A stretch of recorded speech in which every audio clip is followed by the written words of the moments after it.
In a world that often feels like it's spinning out of control, where each day brings its own set of challenges and the pursuit of happiness seems like a never-ending marathon, there lies an ancient philosophy that offers a starkly different approach. Stoicism, a school of philosophy dating back to ancient Greece, provides a roadmap for navigating life with grace, resilience, and profound inner peace. Today we delve into this philosophy not as distant scholars, but as modern individuals seeking a guide to effortless living in a world that is anything but. Let's begin by addressing a common misconception, the idea that to achieve anything worthwhile, one must struggle, push, and constantly exert force. Stoicism invites us to consider a different approach, one that emphasizes the power of letting things happen naturally. It's about understanding that there is a flow to life, an undercurrent that, if we learn to navigate it skillfully, can lead to outcomes more remarkable than any forceful effort could ever produce. It's about learning the art of non-resistance, of aligning with the natural course of events rather than struggling against them. This isn't a call to passivity, but an invitation to a more intelligent, attuned way of interacting with the world. Now consider the concept of kindness, a virtue extolled by many as the key to a fulfilling life. But is it possible that there's a dark side to kindness? That in our pursuit to be good to others, we might inadvertently pave the way to our own ruin? This is not an argument against kindness, but rather a nuanced exploration of how, when misapplied, it can lead to unintended consequences. It's about striking a balance between generosity and self-preservation, about understanding the complex dynamics of human interaction, where kindness, without wisdom, can lead to self-detriment. Next, let's talk about the foundations of a life well lived. Stoicism isn't just about big ideas, it's equally about the small daily practices that cumulatively shape our existence. What are the things one should do every day to live a life in harmony with Stoic principles? It's about identifying and integrating daily habits that foster inner strength, clarity of mind, and emotional resilience. These practices aren't grandiose gestures, but simple, consistent actions that align us with the core tenets of Stoicism, virtue, wisdom, and a deep understanding of what's within our control and what's not. Finally, let's explore the concept of an undefeated mind. In a world where uncertainty is the only certainty, how does one cultivate a mental state that is unshakable, regardless of external circumstances? Drawing on the teachings of Seneca, we uncover principles that fortify the mind against life's inevitable adversities. This isn't about denying the challenges or painting a veneer of false positivity over life's complexities. It's about developing a mindset that sees every challenge as an opportunity for growth, every setback as a lesson, and every success as a chance for gratitude. As we journey through these ideas, we're not just passively absorbing ancient wisdom, we're actively engaging with it, molding it to fit our contemporary lives. Stoicism, in its essence, isn't a rigid doctrine but a living philosophy, one that adapts and evolves as our understanding deepens and our experiences broaden.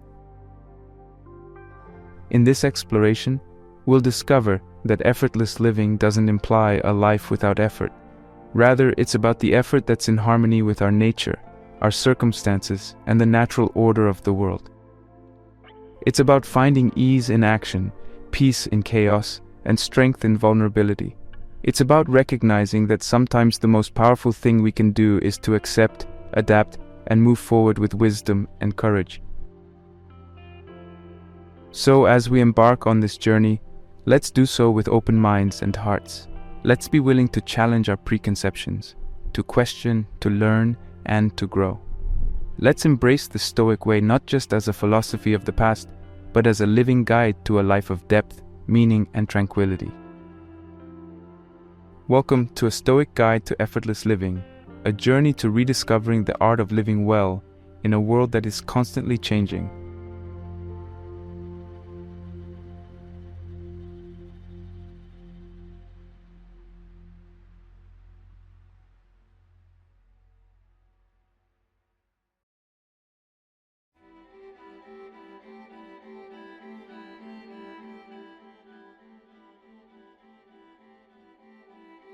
Have you ever pushed a door marked pull, and for a frustrating moment, found yourself stuck outside looking in? In that brief second, you're at odds with the very mechanics of how things work. Now imagine if that wasn't just a door, but your approach to life. The world we live in today praises the go-getters, the shakers, the ones who make things happen. But what if I told you that the secret to inner peace and outer success doesn't lie in the force of effort, but in the graceful art of letting things unfold? This isn't about inaction, it's about a strategic effort, the kind that aligns with the rhythm of the universe rather than scrambling against it. At first glance, this might sound like a call to passive existence, an invitation to drift aimlessly on the tides of fate.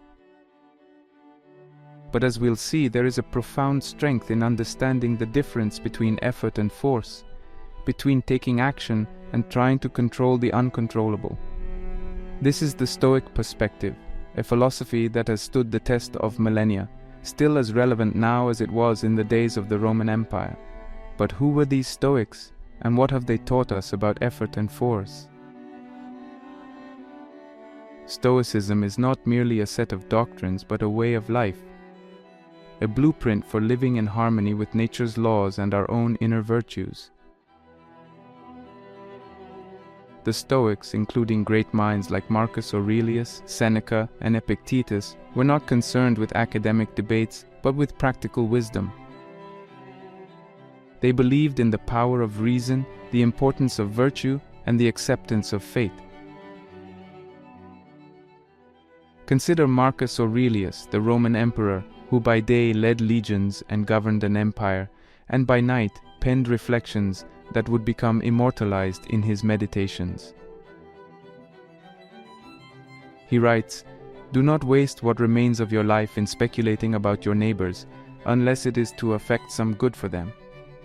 No, rather, while there is still time, go within and weigh up your own measure." Here, in the quiet recesses of his thoughts, Marcus Aurelius reminds us of the futility of trying to force our will upon the world. Instead, he invites us to turn inward, to cultivate our character, and to let our efforts flow from a place of inner alignment with nature's course. Or take Seneca, the statesman and philosopher, who observed the ebb and flow of fortune with the keen eye of a scholar and the heart of a poet. He mused, "Fate leads the willing and drags along the reluctant," encapsulating the essence of our topic today. What a striking image, that of life's currents, either gently guiding us or forcefully pulling us along. Seneca's words encourage us to discern when to exert effort and when to yield, to understand that there is a time to row with all our might, and a time to raise our oars and let the river carry us forward. This distinction between effort and force is critical. Effort is aligned with purpose and direction. It's rowing downstream, moving with the current of our own nature and the nature of the world. Force, on the other hand, is rowing against the tide, exhausting ourselves in the vain attempt to bend the river to our will. The former is rooted in wisdom and strength, the latter in a misunderstanding of our place within the grand tapestry of existence. But how does one distinguish between the two? How do we know when to strive and when to surrender?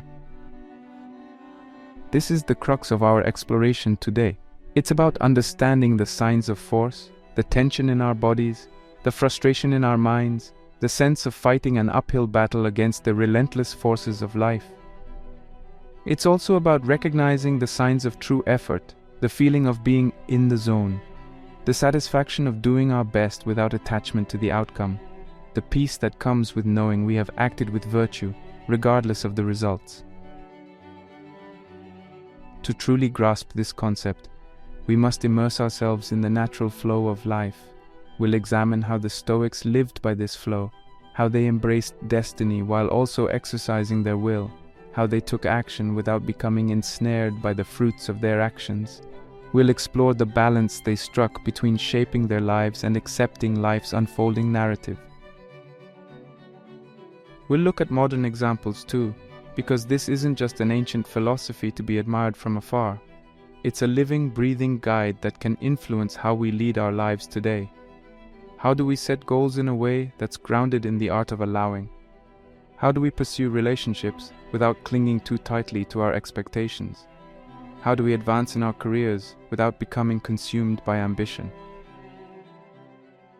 Our exploration will take us through these questions and beyond. We'll dig into practical steps to integrate the Stoic art of allowing into our daily lives. We'll talk about recognizing what is and isn't within our control, about the joy that comes from aligning with the natural course of events, and about the liberation in letting go of the compulsion to force life to conform to our will.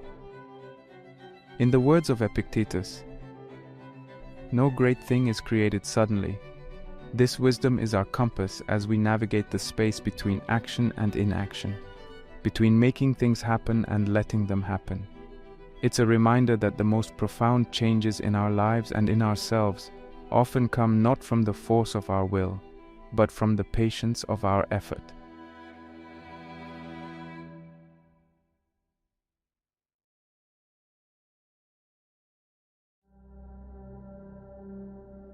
Venturing further into the essence of our narrative, we confront the concept of forcing things.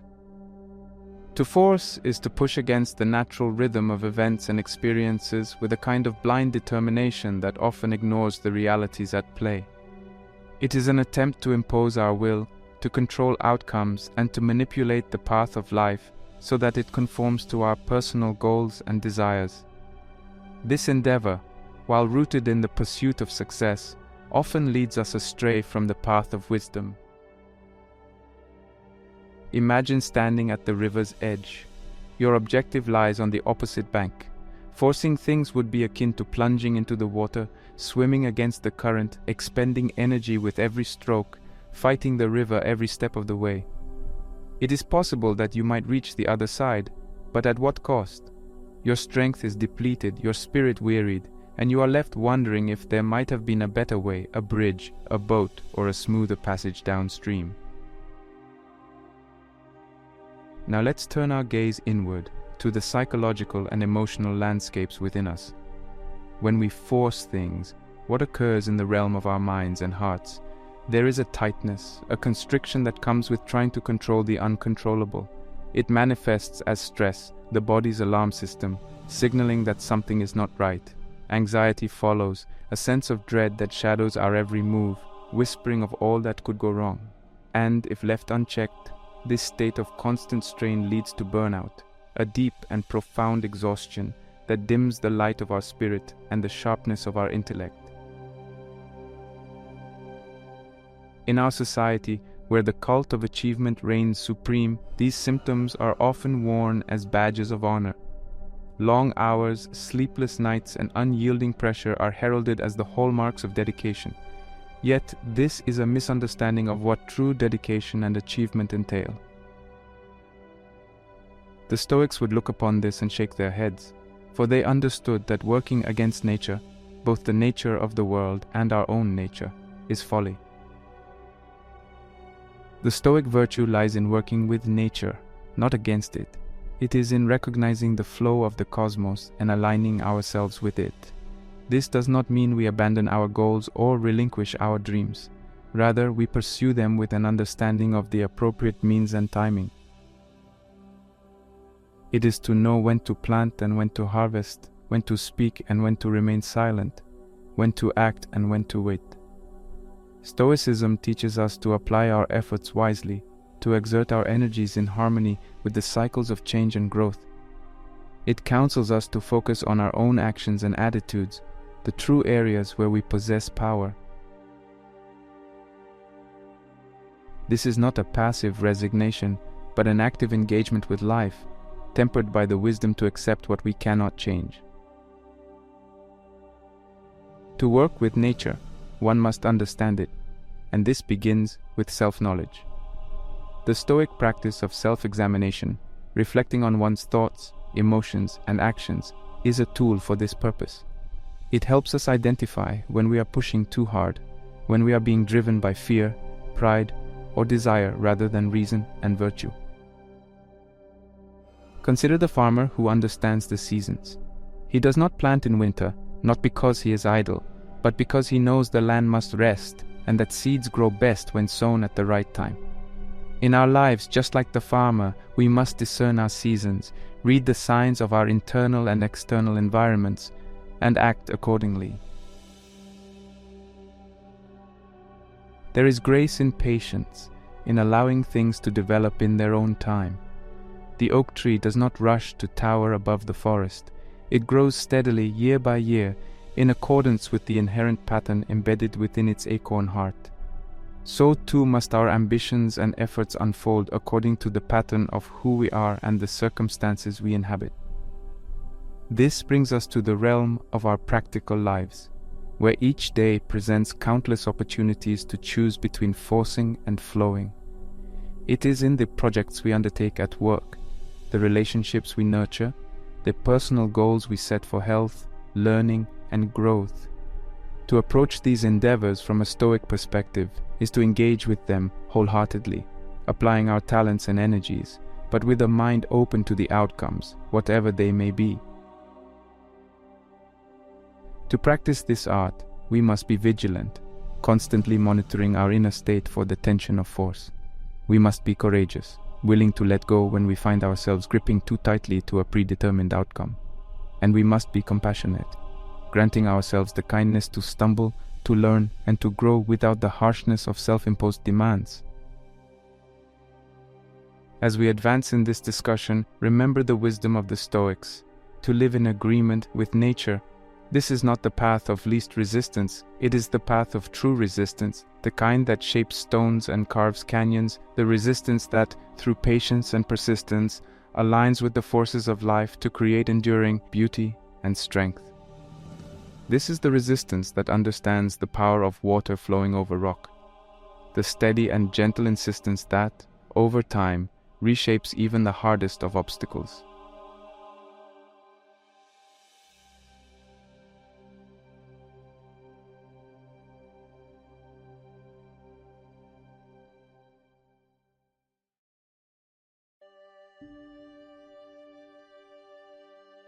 In seeking further comprehension of the Stoic philosophy, one must traverse the realms of history, uncovering the roots that have nourished this enduring wisdom. The ancient Stoics perceived the world as an interconnected web, governed by a divine reason they termed logos. Within this cosmic fabric, they believed that the only true control we possess is over our faculties of judgment and action, while all else lies outside our domain in the hands of fate or providence. This understanding shaped their approach to life, embracing what occurs with equanimity and focusing their efforts on personal virtue and wisdom. The Stoics did not advocate for passivity, rather they called for an active participation in life, tempered with the acceptance that outcomes are not ours to dictate. This balance between control and acceptance is the golden thread woven through the tapestry of Stoic thought. One of the most compelling historical anecdotes illustrating this Stoic acceptance is the tale of Zeno of Citium, the founder of Stoicism. Legend has it that Zeno was a prosperous merchant until a shipwreck near Athens stripped him of his wealth. It was this twist of fate that led him to the Stoic philosophy, studying under crates of Thebes, and eventually developing his philosophical system that espoused inner peace through the acceptance of fate. The shipwreck that could have been perceived as a catastrophic event became the catalyst for Zeno's philosophical enlightenment. It's an exemplar of the Stoic attitude, transforming misfortune into opportunity, perceiving obstacles as the raw material for growth. Zeno's loss of external possessions led him to discover the internal wealth of wisdom, virtue, and tranquility. Let's fast forward to the present day and consider the applicability of these historical lessons in our modern context. Today, we navigate a world of unprecedented complexity and change, where the illusion of control is amplified by technology and the pace of innovation. Yet, the essence of what we can truly govern remains unchanged: our thoughts, our choices, and our reactions. The modern allure of control can be seen in the countless tools and systems designed to optimize every aspect of our lives, from sleep to productivity. We schedule, we plan, we track, often forgetting that despite our best efforts, life has a way of unfolding in unexpected patterns. The Stoic teachings remind us that it is not the plan itself, but our attachment to the plan that often leads to turmoil. In the contemporary sphere of influence, from business leaders to sports coaches, the Stoic principle of focusing on the process rather than the outcome has been celebrated and adopted. It is recognized that excellence results from the quality of our actions, not from the anxious preoccupation with results. By applying Stoic wisdom, we learn to invest our energy in the present task with full commitment, leaving the results to unfold as they will. The narrative of the Stoic acceptance of fate is also visible in the stories of many historical figures, who, despite facing adversity, channeled their experiences into positive change. In our own lives, the relevance of Stoicism is equally profound. We encounter daily challenges and obstacles, some minor and some life-altering. The Stoic practice of differentiating between what we can control and what we must accept helps us navigate these trials with a steadier heart and a clearer mind. It encourages us to focus our efforts on our response, our integrity, and our purpose, rather than on the capricious elements of chance and circumstance. Moreover, Stoicism provides a moral compass in an age often characterized by moral relativism. It offers a framework for personal development that emphasizes character over fame, virtue over success, and wisdom over knowledge. By applying these principles, we anchor ourselves in a philosophy that values the content of our character above the contingencies of our lives. In times of crisis, whether personal or collective, the Stoic teachings shine brightly as beacons of resilience. The Stoic virtue of courage is not about the absence of fear, but about the ability to persist despite fear. It is about facing a world in flux with a soul rooted in the bedrock of virtue, ready to adapt, to accept, and to overcome. Thus, the Stoic wisdom of allowing things to happen, of acknowledging the role of fate while committing to virtuous action, is not a relic of the past, but a living, breathing guide for the present. It invites us into a dance with destiny, where we lead with our virtues, follow with our acceptance, and create a harmony that echoes the Stoic sages of old. This harmony, timeless and profound, reminds us that within the chaos of life's currents, we possess the power to cultivate an inner sanctuary of peace and strength. As we move through the chronicles of history, from Zeno's shipwreck to the trials and triumphs of our own times, the Stoic philosophy remains a steadfast friend. It does not call us to shrink from life's battles, but to engage with them more wisely, with the steadiness of heart and the serenity of a mind attuned to the wisdom of ages. Through the lens of Stoicism, we learn that the art of letting things happen is not about surrender, but about a deeper conquest, the conquest of self-mastery, of virtue, and of a life lived in harmonious accord with the world's unfolding song.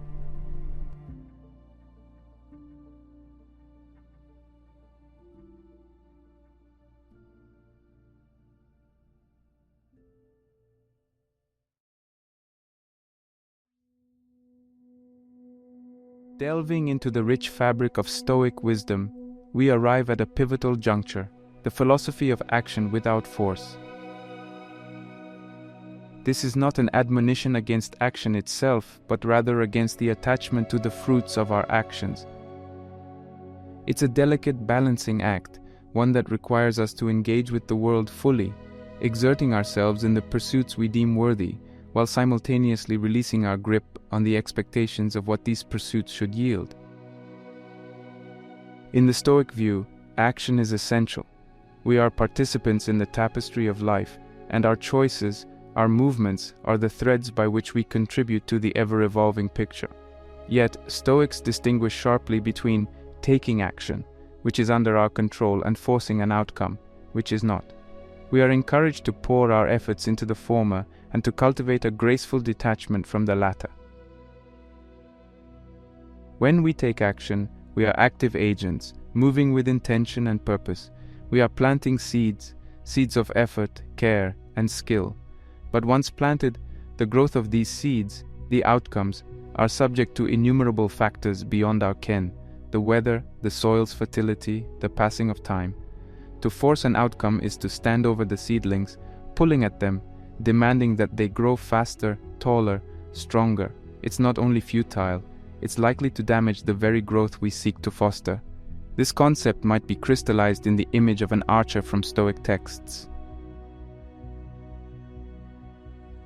The archer pulls back the string, aims with concentration, and releases the arrow.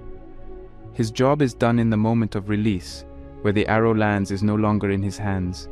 It may be swayed by the wind, it may strike a moving target, or it may fall short. The archer's tranquility lies in his skillful action, not in the pride or disappointment of the arrow's flight. Stoicism, in its embrace of action without attachment to the outcome, finds an intriguing parallel in the Eastern philosophy of Taoism, particularly in the concept of Wu Wei.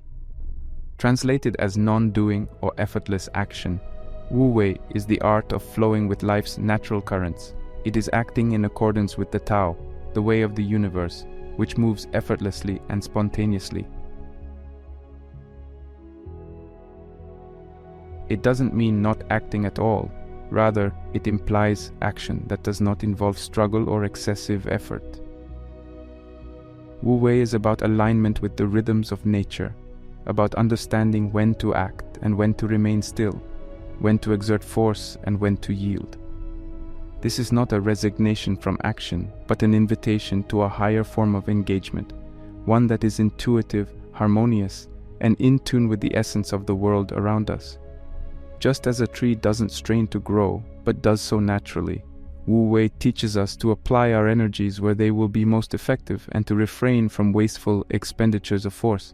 It's an acknowledgement that the universe has its flow, its own intricate patterns and wisdom, and that our true power lies in becoming attuned to these, moving with them rather than against them. Drawing on Wu Wei, we can learn to recognize the difference between taking action and trying to force an outcome. Taking action is planting the tree, watering it, tending to it with care. Forcing an outcome is the anxiety that comes from watching the tree every day, worrying about its growth, being attached to how and when it will bear fruit.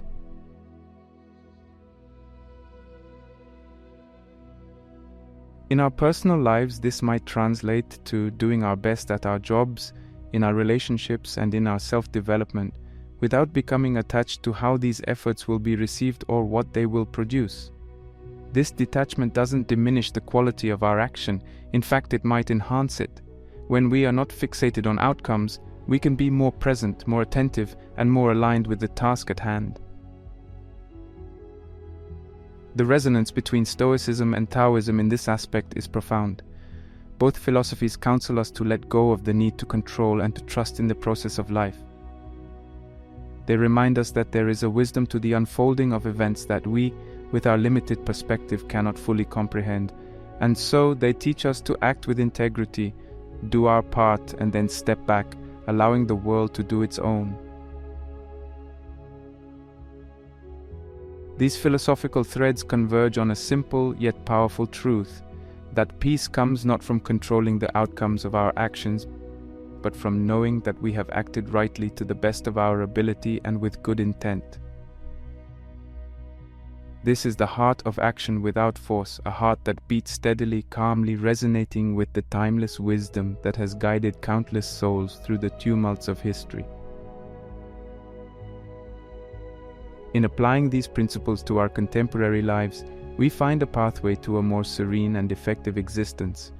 We learn to distinguish between the healthy exertion of effort and the unhealthy obsession with control. We learn to set goals, to strive, and to let go. And in this letting go, we find a new kind of strength, the strength of adaptability, of resilience, and of a deep, abiding harmony with the way things are. It is here, in the union of Stoic resolve and Taoist fluidity, that we discover the art of action without force, a dance with life that is as powerful as it is peaceful, as productive as it is liberating.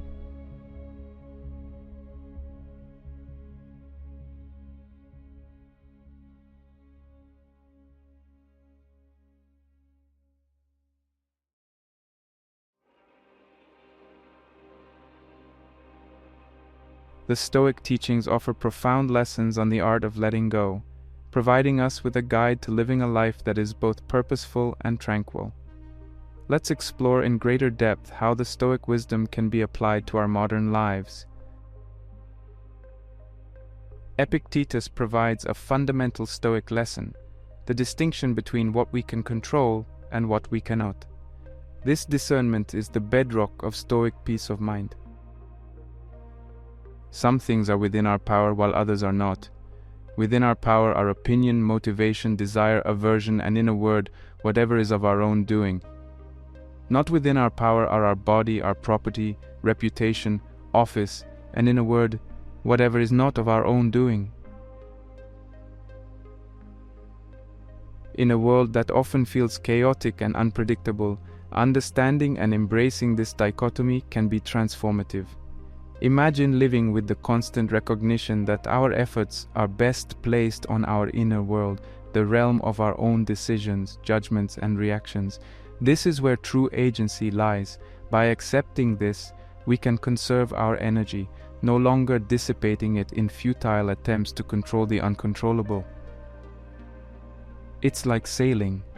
A skilled sailor doesn't waste time lamenting the direction of the wind, but instead adjusts the sails and steers accordingly. In practical terms, this means focusing on our responses to situations, not the situations themselves. It's about preparing ourselves for the various outcomes of our actions, understanding that success is not in the achievement itself, but in the effort well applied. When we apply this in our lives, we begin to let go of the frustration that comes with disrupted plans and unforeseen obstacles, and we start to move through life with a steadier, more resilient pace. Accept the things to which fate binds you, and love the people with whom fate brings you together, but do so with all your heart.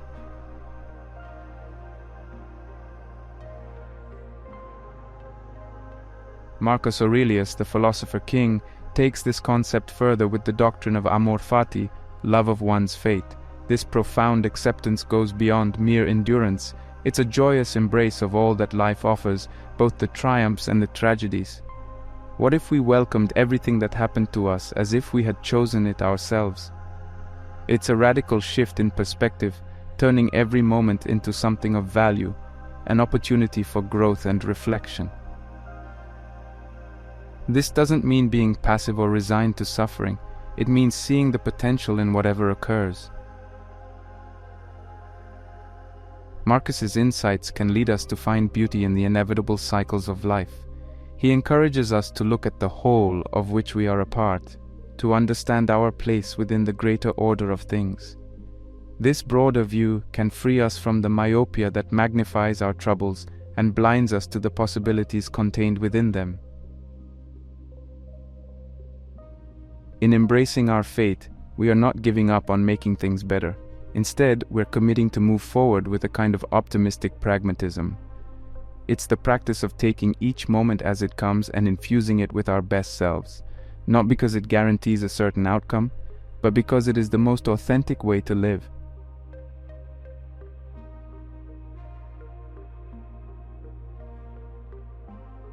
It is not that we have a short time to live, but that we waste a lot of it.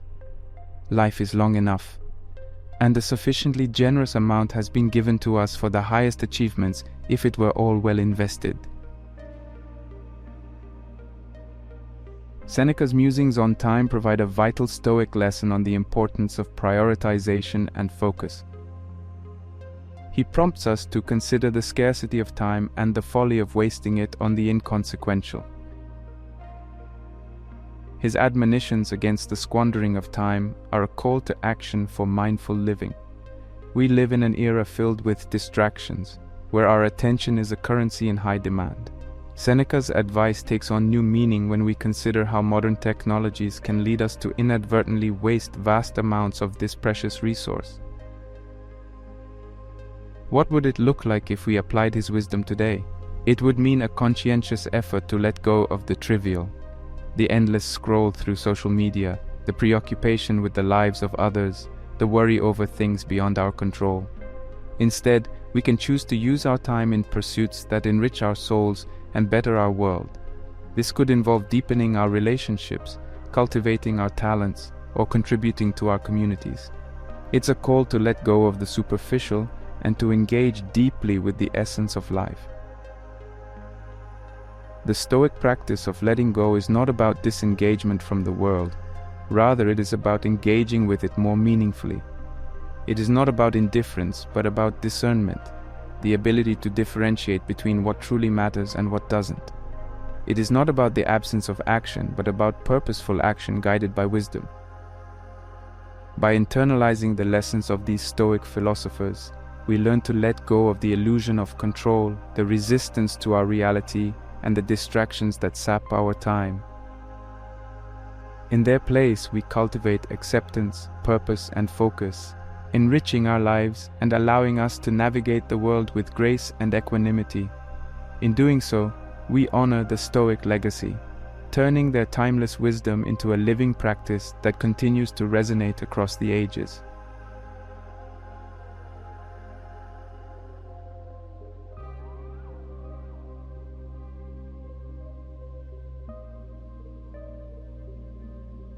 Incorporating the philosophy of non-force into the minutiae of daily life is akin to learning a new language, the language of deliberate calmness and measured response. It is a subtle art that requires practice, patience, and a conscious recalibration of our habitual reactions. We will traverse practical strategies that weave the threads of non-force into the fabric of everyday existence, allowing its philosophy to permeate our actions and interactions. First, let us consider the morning ritual, a daily tableau for setting the tone. Instead of leaping into the day with a frenzy of activity, we might begin with a moment of stillness. This could be a short meditation, a few minutes of deep breathing, or simply sitting with a cup of tea, anchoring ourselves in the present. The objective is to cultivate a space where we can acknowledge the day's potential without the compulsion to steer it forcibly. Moving into the day, one might adopt the practice of mindful pauses. Before commencing a new task, entering a meeting, or even responding to an email, we take a brief pause to assess our state of being. Are we acting out of compulsion or choice? Are we about to force an outcome, or are we prepared to do our best and let the results unfold? These mindful pauses become checkpoints that reinforce the discipline of non-forcing. Another exercise lies in the realm of communication. When engaging in conversation, we can practice active listening, giving space to the other person's words and resisting the urge to impose our narrative or desired conclusion. This creates a dynamic where dialogue flows naturally, without the coercion of preconceived agendas. To build the discipline of non-forcing, we can also engage in reflection at the end of each day. A journal can serve as a powerful tool here, allowing us to revisit our actions and attitudes. Did we push too hard in any situation? Could we have approached a problem with a lighter touch? This reflection is not about self-reproach, but about learning and recalibrating for the days ahead. In terms of habits, we might cultivate the art of strategic yielding. This involves recognizing moments when resistance is less effective than flexibility. Like the willow tree that bends in the storm but does not break, strategic yielding is about identifying the strength in adaptability. This could mean deferring a decision when emotions are high, yielding the floor in a debate to gather more information, or simply opting to take a walk when a work problem seems insurmountable. Furthermore, we can embrace practices that encourage a letting go mindset, such as yoga or tai chi, which synchronize movement and breath, teaching us to move with intention but without unnecessary tension. The physical act of releasing tension in the body can be a metaphor for releasing psychological tension and the need to control.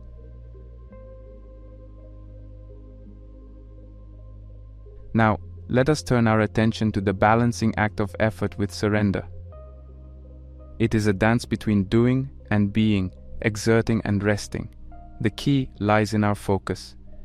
When we concentrate on the process, the doing, rather than the outcome, we find a rhythm that honors both effort and ease. We work wholeheartedly, yet we remain inwardly detached from the fruits of our work. In practice, this might look like setting goals and working toward them with dedication, but regularly reminding ourselves of the larger context. Our worth is not defined by our successes or failures. It could also involve setting boundaries around our work, acknowledging that rest and recuperation are as vital as the work itself. Moreover, in the ebb and flow of professional life, we can apply the principle of non-force by being discerning about our battles. Not every situation requires our intervention. Sometimes the most strategic move is to step back and allow situations to resolve themselves, conserving our energy for matters where we can truly make a difference. To marry the notion of effort with surrender, we can adopt a twofold approach: proactive patience and reactive resilience. Proactive patience is the effort put forth in planning, preparation, and execution, coupled with the patience to let events unfold at their own pace. Reactive resilience is the capacity to bounce back from unexpected outcomes, using them as opportunities for growth rather than reasons for despair. The integration of non-force into our daily lives is not an abandonment of action or ambition. It is instead a more sophisticated engagement with both. It calls us to act with intention, guided by wisdom rather than whim, influenced by purpose rather than impatience. As we embody these practices, the philosophy of non-force transcends concept and becomes lived experience, a serene confluence of effort and surrender that shapes a life of depth, balance, and fulfillment.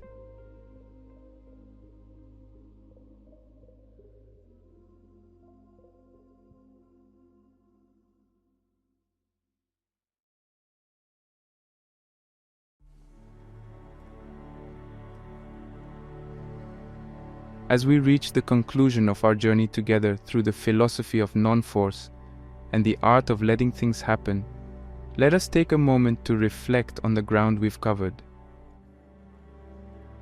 We embarked on this voyage guided by the wisdom of the Stoics, learning to discern between effort and force, understanding that while we can plant seeds with intention, the blossoming occurs not at our command but in its own time and way.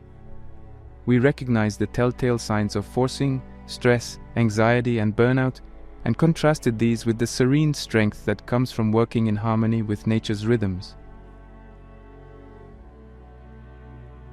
Our exploration took us through history, walking in the footsteps of Zeno and other Stoics who exemplified the virtue of acceptance in the face of life's unpredictable tempests. We considered the lessons from their experiences and the modern-day relevance of an unforced approach to life's challenges.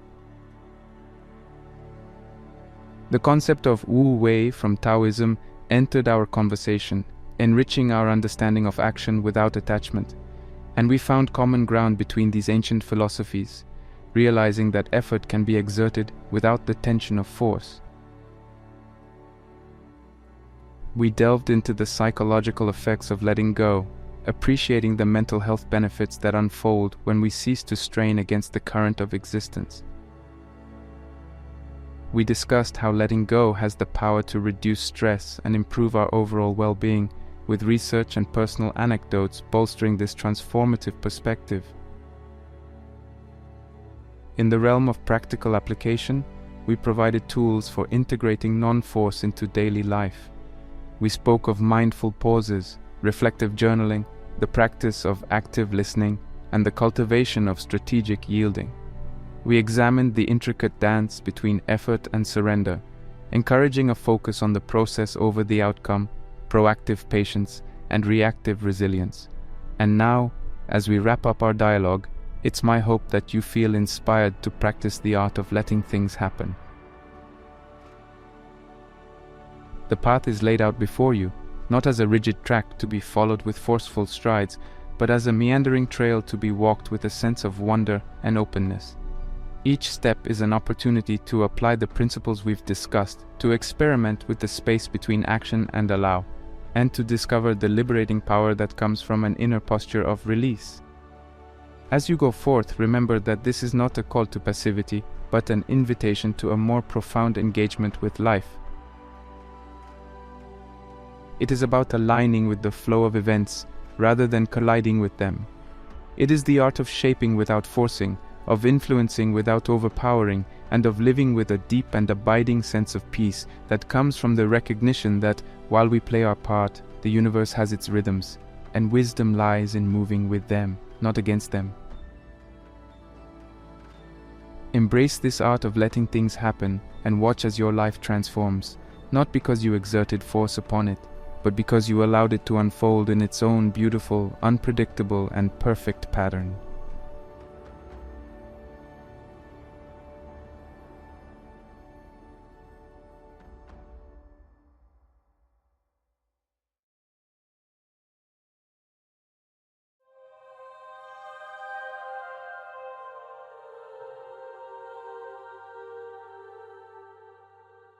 Imagine, if you will, a world where every action, every deed, and every intention is fueled by pure, unadulterated kindness. It's a utopia, right? Where benevolence reigns supreme and every face you meet beams with warmth and compassion. It's an appealing image, one that seems almost surreal in the hustle and bustle of our modern world. But here's a radical thought. What if this overwhelming kindness, unchecked and unbounded, was the very thing that crumbled the foundations of this paradise? Kindness, in its essence, is a universally valued virtue. Think back to the earliest stories passed down through generations, fables from every corner of the world, and the age-old wisdom of renowned philosophers. They all sang praises of kindness, recognizing its transformative power. These stories tell of heroes and heroines who, with their unwavering kindness, conquered adversities, united tribes, and spread love. And even today, in the cacophony of our divisive times, kindness stands tall as the one virtue that everyone, regardless of race, religion, or region, can agree upon. Yet, for all its glory and grandeur, there's an aspect of kindness that isn't talked about often. A side that, while shadowed by its overwhelming positives, can be detrimental when left unchecked. It's the side that can unintentionally lead us down a path of self-destruction, making us question our worth and tarnish our very spirit. This brings us to the core purpose of today's video. While our intentions with kindness are always in the right place, there are times and instances where its application can go awry. Just like how too much water can drown a plant, excessive or misplaced kindness can drown our spirit, leaving us feeling depleted, used, or lost. It sounds paradoxical, doesn't it? How can something so inherently good become potentially harmful? That's exactly what we're delving into today. We will explore those shadowed alleys where kindness, when not practiced with wisdom and discernment, can become counterproductive. Not to instill fear, but to foster awareness. For with awareness comes the power to balance, to differentiate, and to truly practice kindness in its most genuine, effective, and sustainable form. To many, this exploration might seem unconventional, even controversial. After all, we live in a world that constantly urges us to be kind at every juncture. Social media platforms are flooded with heartwarming stories of random acts of kindness. Businesses integrate kindness into their branding strategies, and educational institutions incorporate it into their curricula. But in this sea of always be kind mantras, it's easy to lose sight of the nuances that come with it. As we venture into this thought-provoking journey, I invite you to keep an open mind, to reflect on your personal experiences, and to engage in a dialogue not just with me, but with yourself. For at the end of the day, our shared goal is personal growth and a deeper understanding of this complex, multifaceted virtue we call kindness. Let's embark on this journey together, shedding light on the 7 ways kindness, if unchecked, could potentially ruin your life, and more importantly, how to avoid these pitfalls. Remember, it's not about diminishing the act of kindness, but rather refining it, so it remains the powerful, positive force we know and love.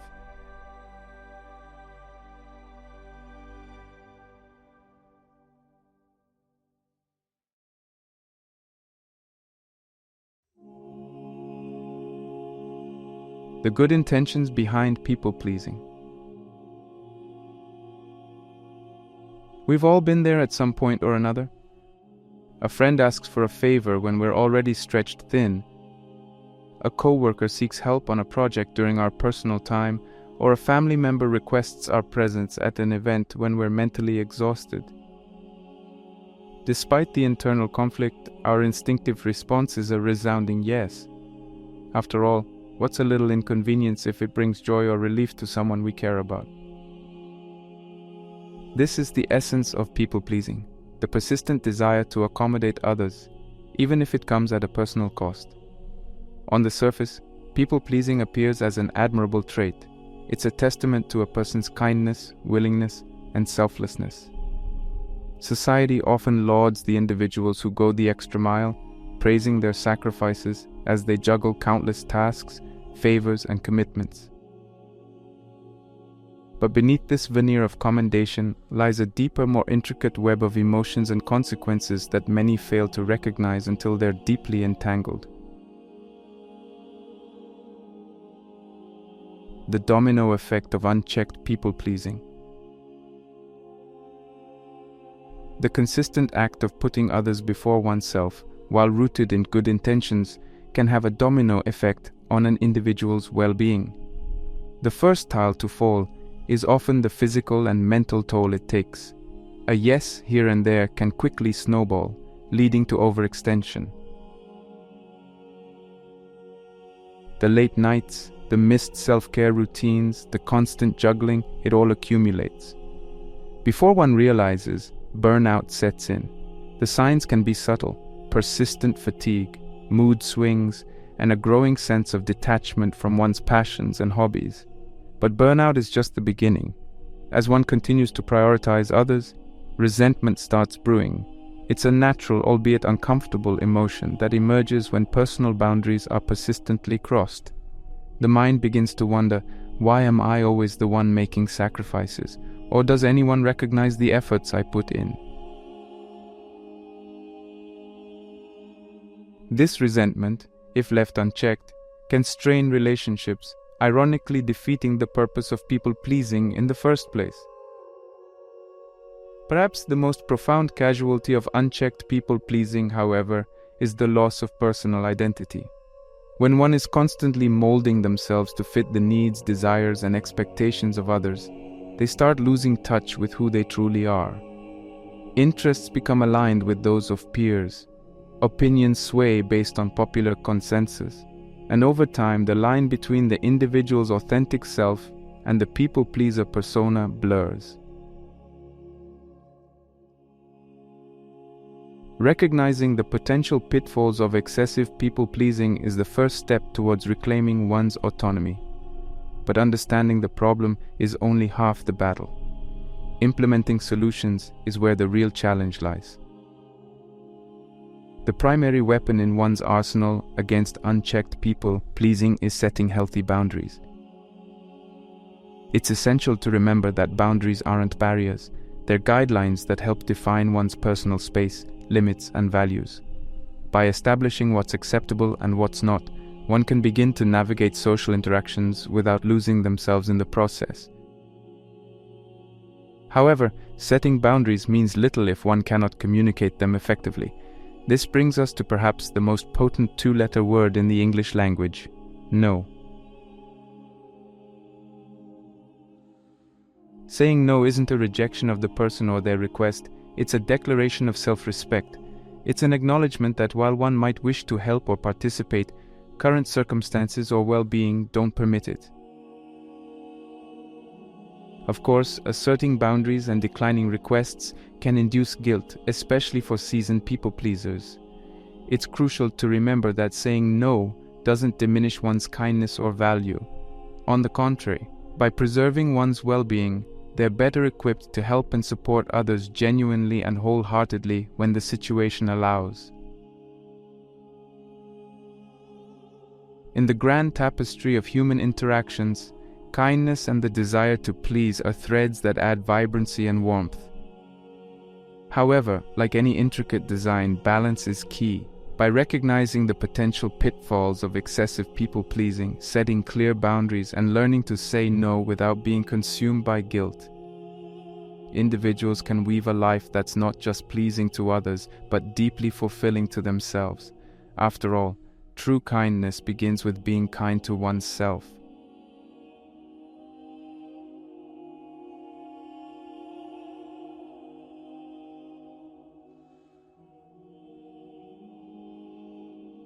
Being taken advantage of.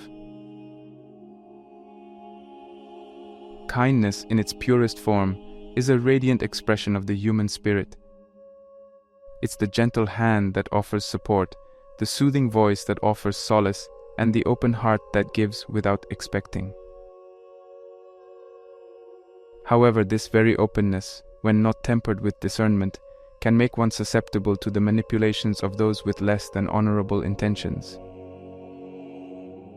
While it's a painful notion to consider, not every hand extended in response to our kindness is looking for a heartfelt connection. Some are merely seeking to take. In many instances, it starts subtly. It could be a colleague always expecting help but never being there when the tables turn. Or a friend who frequently borrows, be it money or possessions, with a list of excuses instead of returns. Maybe it's a partner who constantly demands emotional support but rarely reciprocates. Over time, these repeated instances evolve from isolated incidents to a pattern that exploits one's kindness and generosity. The repercussions of consistently being taken advantage of are multifaceted. On the surface, there's the obvious emotional drain. Each act of unreciprocated kindness, each broken promise, and every thankless favor chips away at one's emotional reservoir.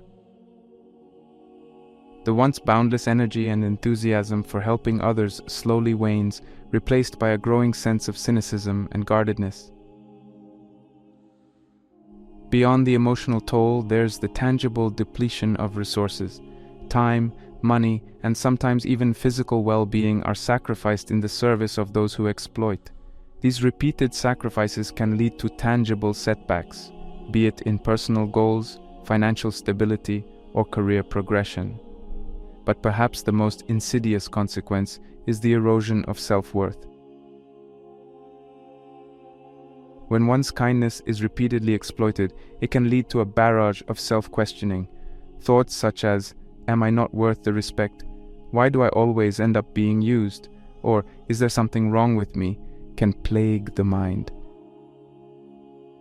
This internal dialogue can steadily diminish one's self-esteem, casting a shadow on the very trait, kindness, that should be a source of pride.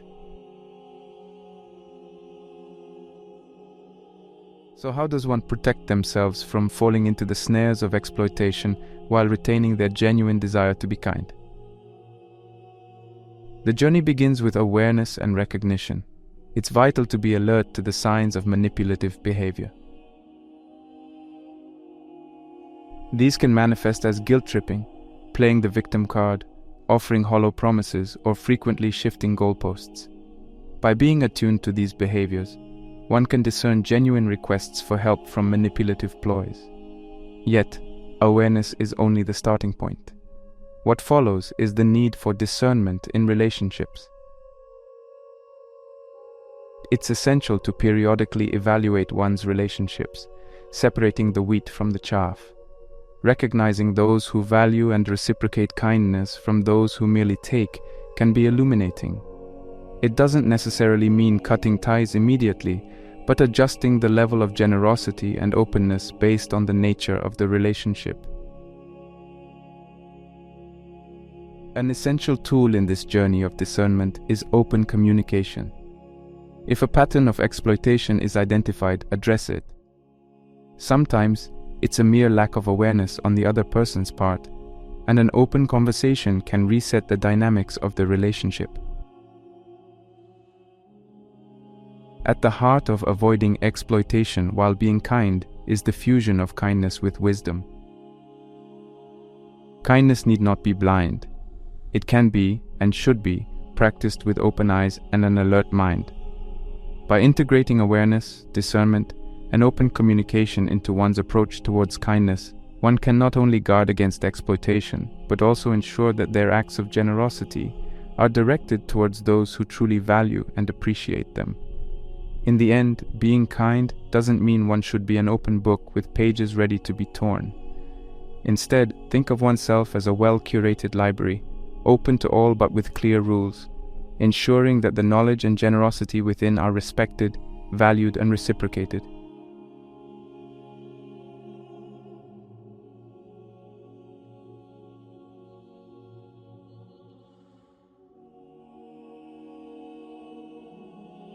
Suppressing genuine emotions. In a world that often emphasizes positivity and the power of a sunny disposition, there's an unsaid pressure to always present our best, most gracious selves. This idea is especially true for individuals with a kind-hearted nature.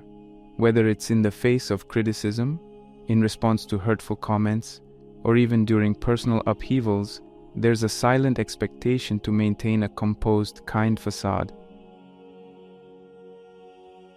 This always happy or always understanding demeanor, while commendable in many situations, can become a double-edged sword if it leads to the consistent suppression of genuine emotions. For many, wearing this mask starts as a protective mechanism. It's simpler to smile through the pain or to laugh off a hurtful comment than to confront it head-on, risking conflict or discomfort. Over time, this mask solidifies, becoming an intrinsic part of one's identity.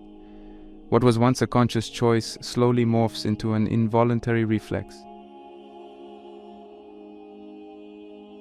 Emotions in their rawest form are our mind's way of communicating with us. They are signals, indicating our well-being, our needs, and our boundaries. When we consistently suppress these signals, especially the ones deemed negative such as anger, sadness, or hurt, we're essentially muting this internal communication. The repercussions of this emotional suppression are manifold. On a physiological level, bottled emotions can lead to increased stress. The body and mind, in their attempt to keep these emotions under wraps, expend significant energy, leading to fatigue, restlessness, and even somatic symptoms like headaches or digestive issues. The mental toll is even more pronounced. Emotions, when not expressed or processed, don't simply vanish. They simmer beneath the surface, and over time can lead to a range of mental health issues, from anxiety and depression to a pervasive feeling of emptiness. This consistent suppression can also result in emotional outbursts, where the pent-up feelings explode in situations unrelated to the original cause. However, perhaps the most profound consequence of this suppression is its impact on relationships. Genuine, deep connections are built on authenticity. When one constantly hides behind the mask of perpetual kindness, they prevent others from seeing, understanding, and connecting with their true selves. This lack of authenticity can stifle the depth of relationships, rendering them superficial. Breaking free from the shackles of suppressed emotions begins with acknowledgement. It's crucial to recognize and accept that it's natural, and in fact healthy, to feel a spectrum of emotions. Not every situation warrants a smile, and not every comment should be laughed off.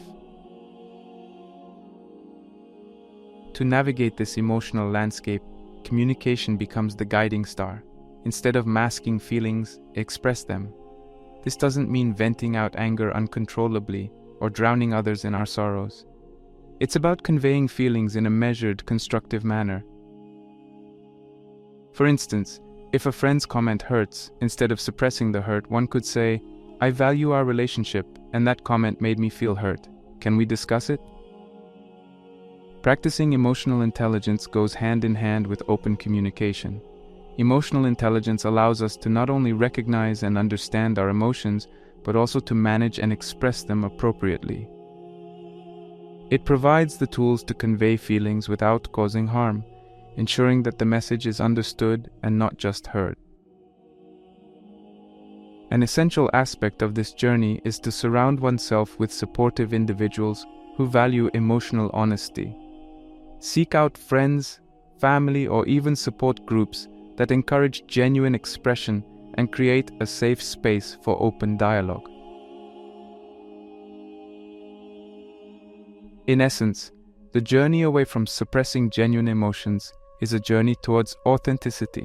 It's about embracing the entirety of the human experience, the highs and the lows, the joys and the sorrows. By communicating feelings honestly and practicing emotional intelligence, one can not only foster better mental and emotional well-being, but also cultivate relationships that are rooted in genuine understanding and deep connection. Remember, true kindness isn't just about being kind to others. It's equally about being kind to oneself, and part of this kindness is allowing oneself the freedom to feel, to express, and to be truly wholly human.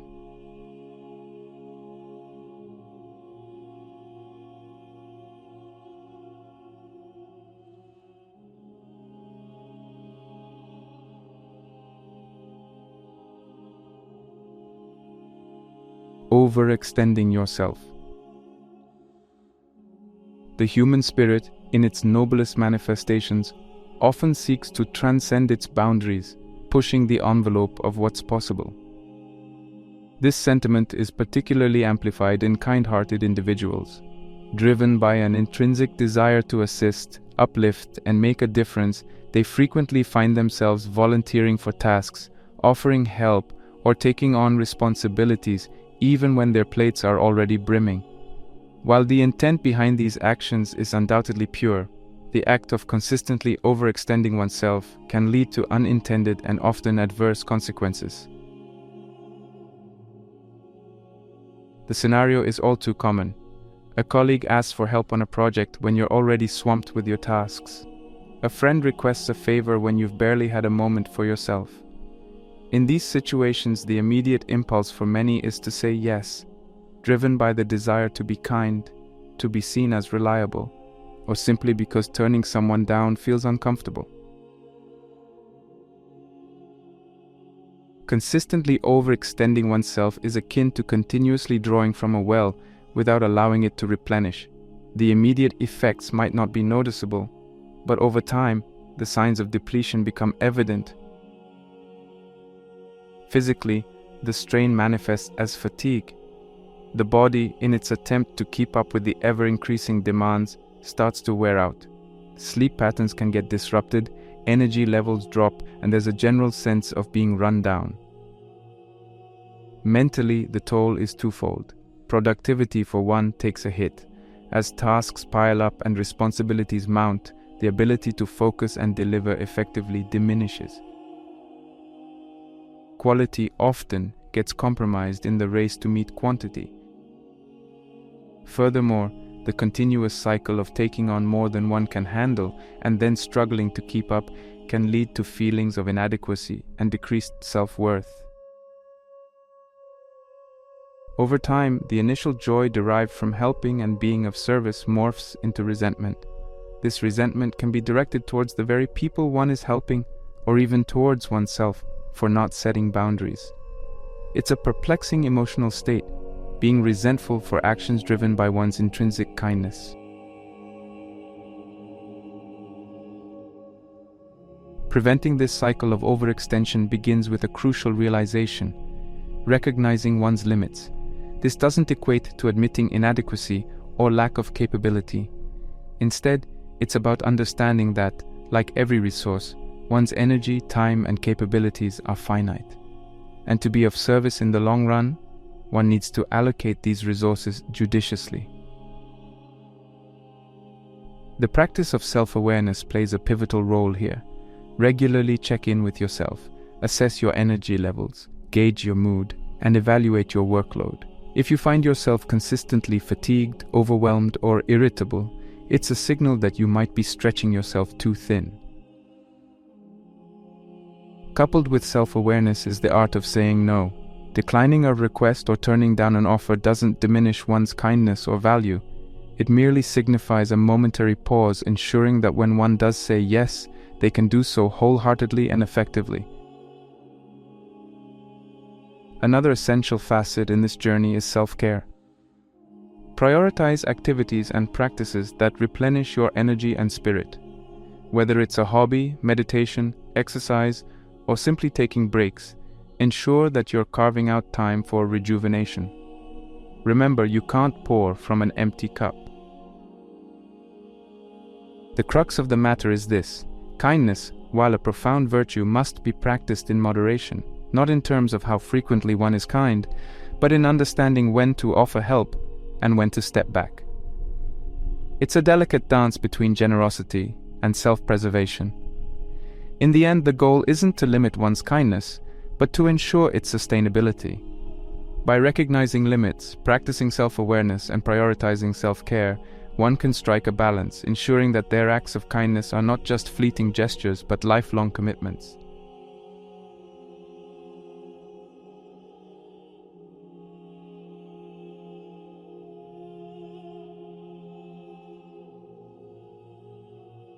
Avoiding necessary conflict. For many of us, conflict is uncomfortable. It conjures images of heated arguments, hurtful words, and lingering tension. Thus, it's no surprise that a significant number of people, especially those with a naturally kind disposition, seek to avoid it at all costs. In a bid to maintain harmony and ensure that no feathers are ruffled, these individuals often steer clear of confrontations, dodge difficult conversations, or even silently bear injustices. The intent is pure, to avoid causing pain or disturbance. But what if, in the quest for perpetual peace, one is inadvertently paying a silent and hefty price? When conflicts are consistently avoided, the issues that warranted them don't magically disappear. Instead, they go underground, forming subtle undercurrents that influence interactions, decisions, and feelings. One of the most tangible effects of avoiding necessary conflict is the accumulation of unresolved issues. Think of these as invisible barriers. While they might not be immediately evident, they impede genuine connection and understanding. Over time, these barriers stack up, creating distance and fostering misunderstanding in relationships. Furthermore, the atmosphere becomes thick with tension. There's always the unsaid, the topic everyone dances around, or the issue that's palpable but never addressed. This tension, while often brushed under the carpet, has a way of manifesting. It might be in the form of passive-aggressive behavior, sudden emotional outbursts, or even physical symptoms like stress or anxiety. Beyond the immediate relational context, avoiding necessary conflict also robs individuals of growth opportunities. Confrontations, while challenging, are crucibles of personal development. They teach resilience, foster understanding, and build communication skills. Consistently sidestepping them means missing out on these valuable lessons. At this juncture, it's essential to differentiate between conflict for conflict's sake and constructive conflict. The former is disruptive and destructive, born out of ego or the desire to dominate. The latter, however, is rooted in the pursuit of understanding, resolution, and growth. Embracing constructive conflict doesn't mean seeking out disagreements. It signifies being open to addressing issues when they arise, valuing resolution over temporary peace.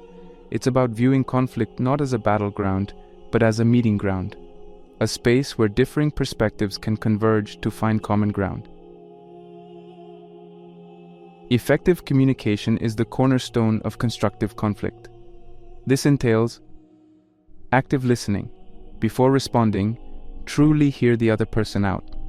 Understand their perspective, feelings, and concerns. Speaking without accusing. Frame statements using "I feel" rather than "you did." This reduces defensiveness and opens the door to understanding. Seeking clarification. If something is ambiguous or unclear, ask questions. Avoid making assumptions. Finding common ground.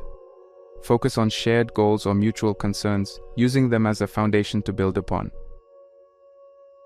Agreeing to disagree.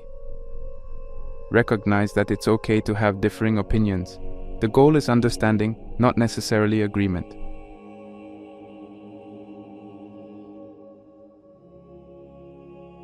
Avoiding the storm might prevent immediate discomfort, but it often leads to long-term turbulence. Facing it head-on, armed with the tools of effective communication, can lead to clearer skies and stronger bonds.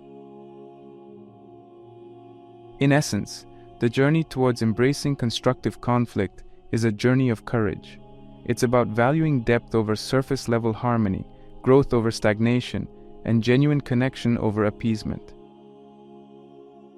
It's a realization that true kindness sometimes involves stepping into the arena of disagreement, not for battle but for mutual growth and understanding.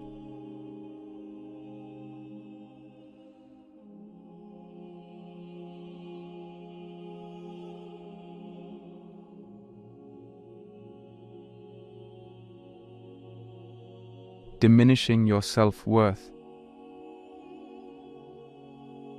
In many cultural narratives, the act of selflessness stands as a pinnacle of virtue. We hear tales of heroes sacrificing their desires for the greater good, of individuals putting others before themselves, and of acts of kindness that know no bounds. At its core, this virtue stems from a genuine love for humanity and a desire to create positive change. However, when consistently practiced without a parallel focus on oneself, this selflessness can lead to the inadvertent erosion of one's self-worth. When one constantly prioritizes others, a subtle message begins to embed itself in the psyche, that others' needs, feelings, and desires hold more weight than one's own. Over time, this belief solidifies, leading to a myriad of adverse consequences. Low self-esteem stands out as a primary fallout. If you constantly sideline your desires and aspirations, you start questioning your worth. A persistent feeling of being less than or not good enough takes root. This isn't just a fleeting emotion, it influences decisions, actions, and relationships. Feeling undervalued becomes a natural byproduct. In interactions, you might feel as though your opinions don't matter or that your contributions are insignificant. This perception isn't always rooted in reality, but a consequence of the internal narrative you've crafted. Further, the diminishing sense of self-worth manifests in missed opportunities. If you don't value yourself, you might not advocate for that promotion, pursue that dream project, or stand up for what you believe in. Essentially, the world is robbed of the full spectrum of your potential, simply because you've chosen to dim your own light. The journey back to recognizing and embracing one's self-worth isn't about swinging the pendulum to the other extreme and becoming self-centered. It's about finding a balanced middle ground where kindness towards others is complemented by kindness towards oneself. Self-compassion lies at the heart of this journey. This means treating yourself with the same level of understanding, patience, and love that you offer to others. Recognize your achievements, however small, and celebrate them. Acknowledge your failures not as indictments of your worth, but as stepping stones of growth. Develop a nurturing inner voice, one that uplifts rather than belittles. At the same time, cultivate assertiveness. Being assertive isn't about being aggressive or domineering. It's about expressing your needs, feelings, and boundaries in a respectful yet firm manner. Assertiveness training or workshops can be instrumental in honing this skill. Here are steps to integrate self-compassion and assertiveness into your life. Regular self-reflection. Dedicate time to introspect. Understand your needs, aspirations, and feelings. Validate them. Positive self-talk. Challenge and replace negative beliefs about yourself with uplifting affirmations. Set boundaries. Clearly define what you're comfortable with and communicate it. It's okay to say no, to ask for what you need, and to prioritize your well-being. Seek feedback. Talk to trusted friends or family. Understand how they perceive you and juxtapose it with your self-perception. This can offer valuable insights. Invest in personal growth. Attend workshops, read books, or seek therapy. Tools that enhance self-awareness and assertiveness can be transformational. True kindness isn't a zero-sum game where compassion towards oneself detracts from compassion towards others. In reality, by nurturing one's self-worth and ensuring that the wellspring of self-love is abundant, one can offer more genuine, sustainable, and impactful kindness to the world. In essence, the act of valuing oneself isn't selfish, it's foundational. It ensures that your acts of kindness emerge from a place of fullness rather than lack, from choice rather than obligation, and from love rather than duty.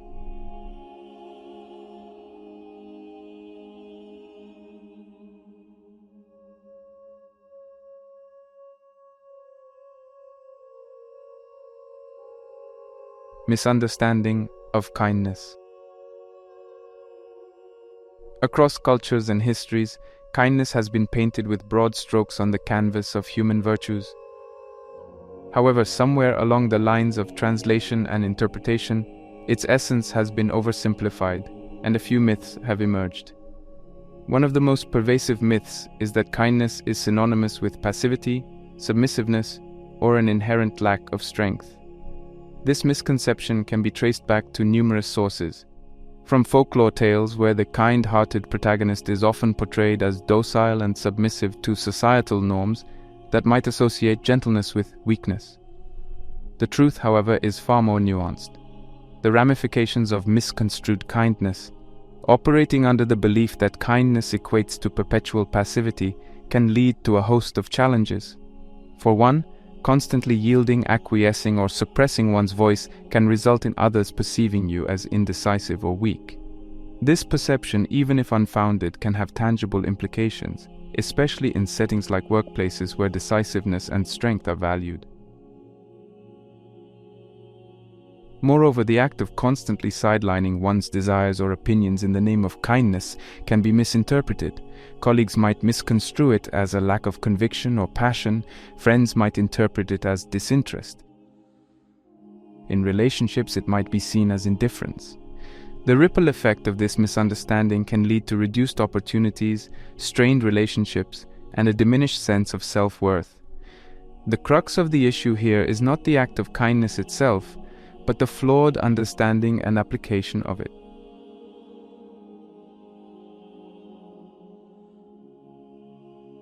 True kindness is neither weak nor passive. It is in fact a powerful force, a blend of compassion, wisdom, and strength.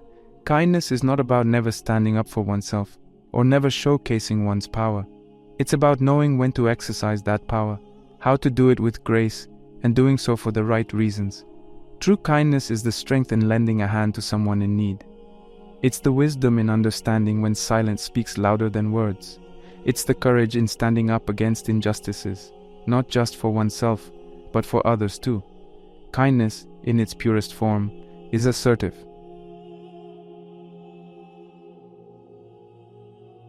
Here are ways to practice assertive kindness. 1. Educate yourself. Understand the difference between passivity, aggression, and assertiveness.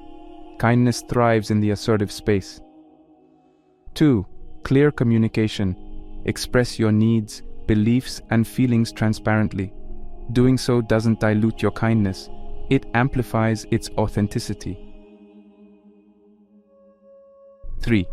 Boundaries are essential. Kindness doesn't mean letting others overstep your boundaries. Define them clearly and guard them, all while maintaining respect for others. 4. Lead with empathy. Understand the emotions and needs of others. This will help in navigating situations with both kindness and assertiveness. 5. Seek role models. Identify figures in your life or history who epitomize assertive kindness. Analyze their actions and learn. It's high time the narrative around kindness evolves. Kindness is not the opposite of strength, it's a complement. A kind individual can be a formidable leader, a decisive manager, and a passionate advocate. They wield their strength not like a sledgehammer, but like a scalpel, precise, effective, and with care. In closing, embracing the true essence of kindness is about discarding outdated, one-dimensional notions and recognizing its multifaceted nature. It's about understanding that at the heart of every genuinely kind act is not weakness, but a reservoir of strength and wisdom.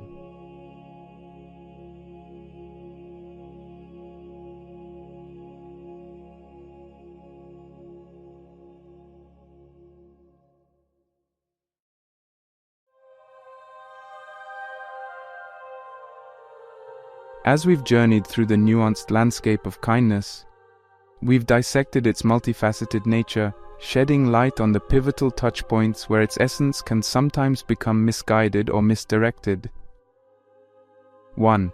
Excessive people-pleasing, the danger of always seeking external validation and the criticality of setting boundaries. 2. Being taken advantage of, recognizing and navigating the treacherous waters where genuine kindness can be exploited. 3. Suppressing genuine emotions, the silent cost of always wearing a kind mask and the liberation of authentic emotional expression. 4. Overextending yourself, the pitfalls of stretching oneself too thin and the importance of understanding one's own limits. 5. Avoiding necessary conflict, the hidden detriments of constantly sidestepping confrontations and the growth fostered through constructive conflict. 6. Diminishing your self-worth, the subtle ways in which continuous self-sacrifice can erode self-value and the rejuvenating power of self-compassion. 7. Misunderstanding of kindness, debunking the myth that kindness is passive, highlighting its inherent strength and assertiveness. The tapestry of kindness, woven from these threads, paints a vivid picture. It's not just about benevolence, but balance. It's not solely about selflessness, but also self-respect. True kindness, when understood and practiced wisely, becomes a potent force that enriches not just the recipient but also the giver. Yet, like any force, it must be wielded with awareness and care. Let kindness not become a weight that drags you down, but wings that let you soar. It's essential to remember that being kind shouldn't come at the expense of your well-being or self-respect. Like the yin and yang, there exists a harmonious balance between selflessness and self-care. As we close this chapter on kindness, let us carry forward the powerful truth that real kindness is not a whisper, but a resolute voice. It is not the surrender of strength, but its very embodiment. True kindness is the courage to uphold boundaries while opening your heart, the fortitude to stand firm in your values while extending a helping hand, and the bravery to be compassionate without losing sight of your worth. Let this be your guiding star. Kindness is not the absence of strength, but the presence of strength used lovingly. Hold this principle close, and let the strength of your kindness be the light that brightens the world, a steadfast beacon of hope and humanity.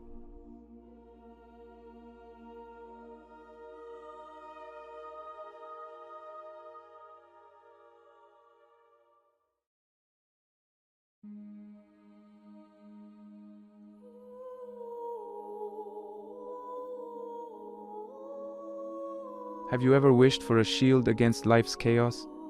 An inner compass guiding you through the storms, or a daily blueprint for unwavering tranquility? While such desires might seem ambitious, there existed ancient minds who unlocked these very secrets, turning them into an art of living. This art, known as Stoicism, is not confined to dusty old books, but is as alive and applicable today as it was millennia ago. Stoicism, for those unfamiliar, isn't just another philosophical doctrine, it's a life manual. Originating in ancient Greece, Stoicism was championed by the likes of Seneca, Epictetus, and the Roman Emperor Marcus Aurelius. It is not about stifling emotions or leading an emotionless life, but rather about understanding the nature of our emotions, our reactions to the external world, and choosing a path that leads to inner peace and virtuous action. At its core, this philosophy revolves around a few fundamental principles. Understanding what is within our control. Not everything that happens to us or around us is within our control. Stoics believe that while we can't always control external events, we can control our responses to them.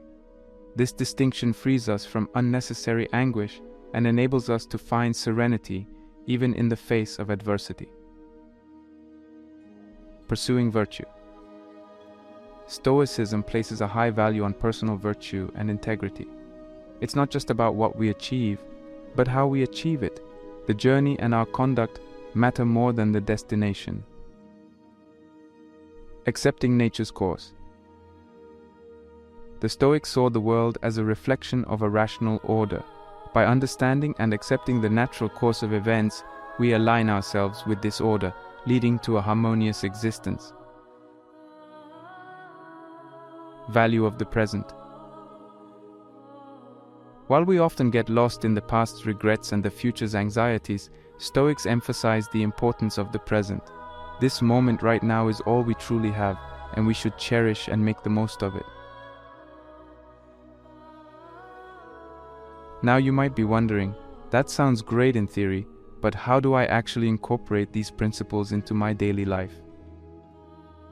That's a valid concern. Philosophies, after all, aren't just to be read about, they're to be lived. And that's where the importance of a daily routine comes into play. Daily routines are powerful. They are the scaffolding upon which we build our lives. They provide structure, focus, and a pathway to manifest our beliefs into actionable steps. For a Stoic, a well-crafted daily routine is not just a set of tasks. It's a living embodiment of their core principles. It's about waking up every day with a clear sense of purpose, ready to face challenges with equanimity, make the most of the present moment, and grow a little wiser and a little stronger. And that's exactly why you're here today. In this video, we'll outline a Stoic routine that you can integrate into your everyday life. A routine rooted in millennia of wisdom, but tailored for the modern world. This isn't just another self-help guide, it's a transformative journey towards a richer, more purposeful life. Through this routine, you will not only understand Stoicism, but live it, making each day a testament to its enduring power and relevance. So, whether you're a seasoned philosopher or someone just starting their journey into the world of Stoicism, there's something here for everyone. Let's embark on this voyage together, embracing the Stoic ideals and integrating them into our daily rhythms.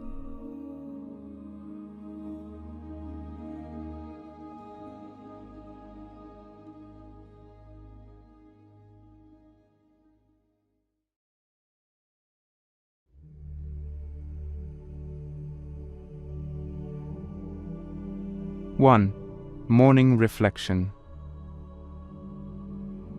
One of the foundational practices deeply rooted in Stoicism is starting the day with a period of reflection. This isn't merely a passive routine, but a purposeful recalibration of our mindset for the day ahead. Dawn ushers in not just the light of the sun, but the illumination of opportunity. It's a fresh slate, an untouched canvas upon which we paint our actions and intentions. The Stoics recognized this and believed in harnessing the power of the morning to anchor themselves in their philosophy. While most of us might be tempted to jump straight into the frenetic pace of the day or immediately reach out for our devices, a Stoic starts with an inward journey. This practice of morning reflection provides a momentary pause, allowing us to remind ourselves of Stoic teachings and set the tone for the day.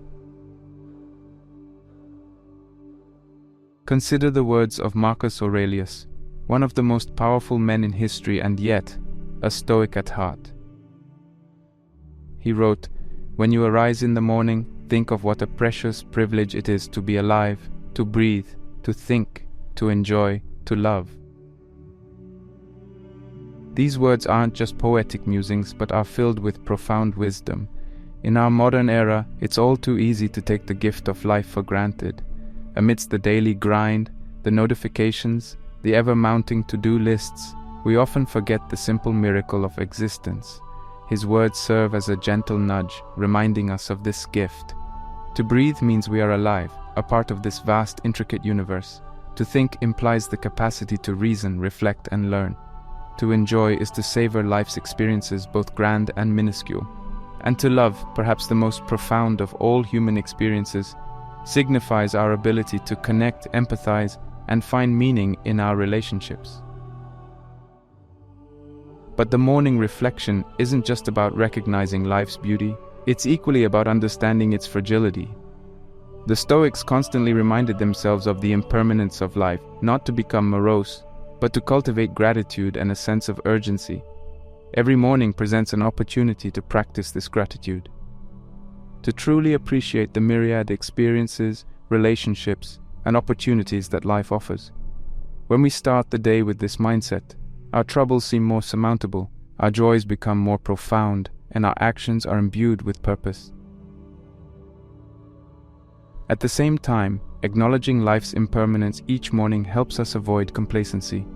It serves as a daily reminder that our time is limited, urging us to act with intention and make the most of each moment. It's a call to avoid needless worries over trivialities, to forgive more readily, to express love more openly, and to prioritize what truly matters. Building on this foundation of morning reflection, the Stoics introduced a principle that's both simple and transformative: the dichotomy of control. This concept involves understanding what is within our control and what isn't, a distinction that's crucial for maintaining tranquility amidst life's unpredictabilities. We might not have a say in external events, the sudden rainstorm, a friend's unexpected remark, or a global event that shakes economies. However, we always have a choice in how we respond. The Stoics urge us to focus our energies only on what we can influence, thereby freeing us from the shackles of external validations and circumstances. Imagine the empowerment in truly internalizing this concept. The daily irritations, the unforeseen setbacks, even significant life challenges are all seen in a new light, not as insurmountable obstacles, but as opportunities to practice Stoic principles. The practices and principles of Stoicism, when integrated into our daily lives, provide a sturdy framework for navigating the complexities of the modern world. Starting the day with a morning reflection grounded in gratitude and an acknowledgement of life's fleeting nature helps set the stage for a day lived with intention, purpose, and resilience. While Stoicism might have its roots in ancient times, its teachings are timeless, offering profound insights and practical tools for personal growth, inner peace, and a life well lived. Whether you're just beginning your Stoic journey or deepening your practice, remember that each day offers a fresh opportunity to embody these principles and craft a life of wisdom, virtue, and contentment.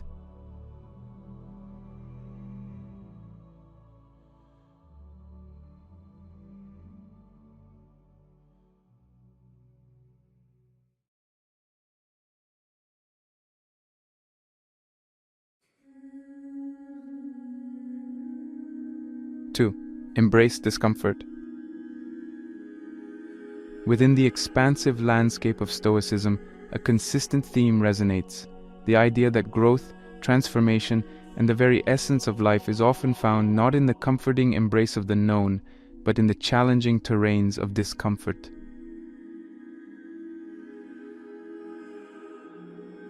The Stoics did not merely preach this idea, they lived it, intentionally seeking out experiences that stretched their limits, jolted them out of complacency, and required them to summon depths of courage they might not have known they possessed. For many, the pursuit of comfort is a life goal. Our modern world, with its myriad conveniences and technologies, often lulls us into a cushioned existence. But the Stoics recognized a profound truth, that while comfort can soothe, it's discomfort that truly shapes. Consider the act of taking a cold shower. At face value, it's a simple switch from warm to cold, but in that icy embrace lies a challenge, a confrontation with the self, a test of one's will, and a reminder of the impermanence of discomfort. With each cold droplet, one learns to breathe through the initial shock, to find stillness in the midst of discomfort, and to emerge not just refreshed, but transformed. Similarly, physical exercise, be it a rigorous workout, a long hike, or even a series of deep stretches, pushes the body beyond its usual limits. Muscles ache, sweat pours, and yet with each rep or step, there's an internal strengthening that goes beyond the physical. It's a mental fortitude being built, a testament to the human spirit's ability to endure, adapt, and overcome. And then there's the realm of social discomfort. Speaking in public, initiating a difficult conversation, or even the simple act of expressing one's true feelings, these situations can be incredibly daunting. But in confronting these fears, in choosing to speak despite the quiver in one's voice or the racing heart, one is practicing the Stoic principle of facing adversity with unyielding courage. Seneca, one of the towering figures of Stoicism, encapsulated the essence of this idea in his profound observation. It is not because things are difficult that we do not dare, it is because we do not dare that they are difficult. These words are not just a reflection, but a clarion call. Seneca urges us to reframe our perspective, to recognize that our apprehensions, our hesitations, often amplify the perceived difficulty of a task. The mountain seems insurmountable not because of its sheer height, but because of the weight of our doubts and fears. By choosing to dare, to confront discomfort head-on, we don't just diminish the difficulty of the task, we also expand our own horizons, pushing the boundaries of what we believe is possible for ourselves. It's a transformative process, where the act of daring reshapes not just our experiences, but our very essence. Beyond personal growth, there's a broader, more profound impact of embracing discomfort. When we challenge ourselves, when we step out of our comfort zones and venture into the unknown, we inspire others. Our actions, our courage serve as a beacon, showing those around us the possibilities that lie beyond the familiar. In a way, the Stoic practice of embracing discomfort is not just an individual journey, but a collective upliftment, a wave that has the potential to elevate society at large.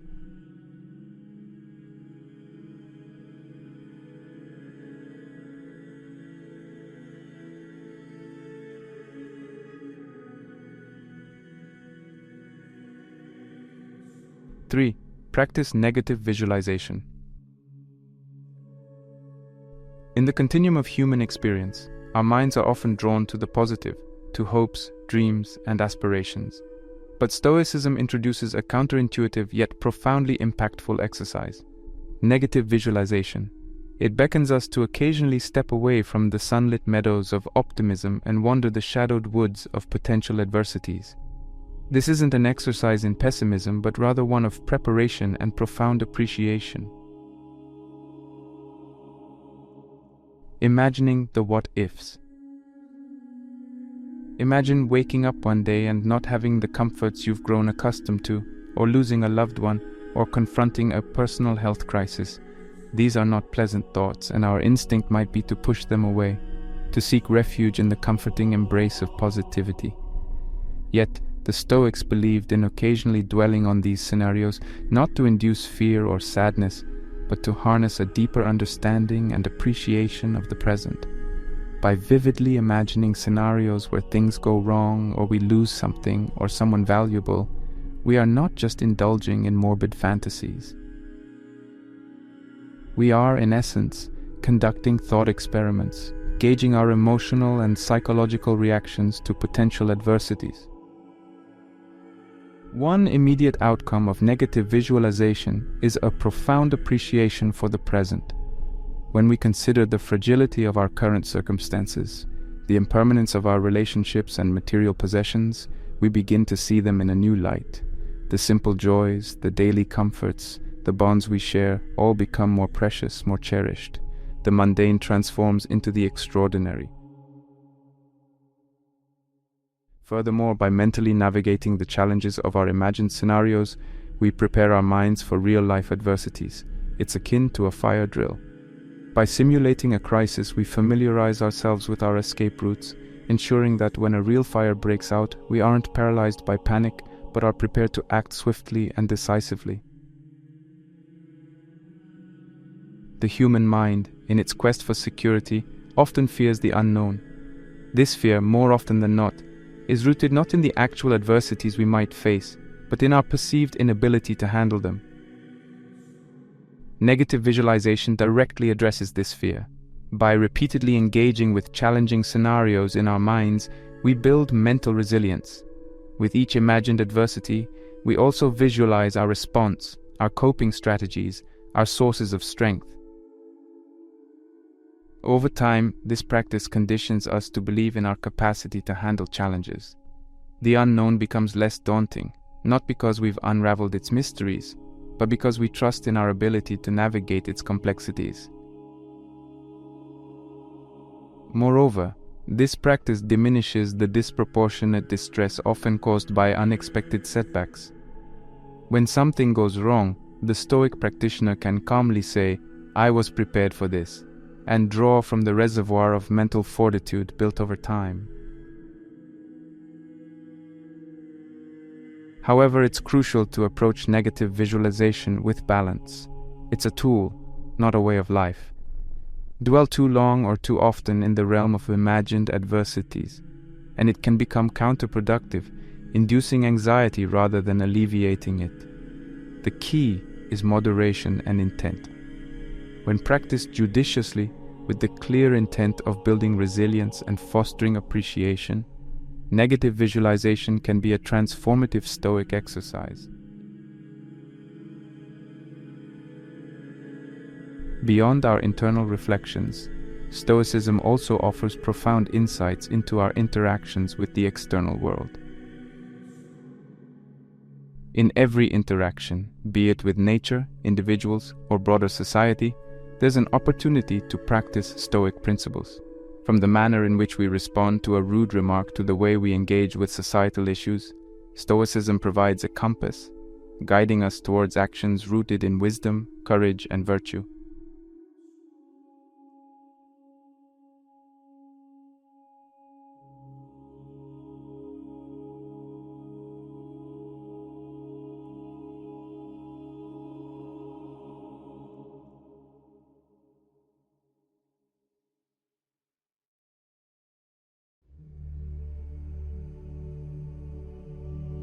Four, take action with purpose.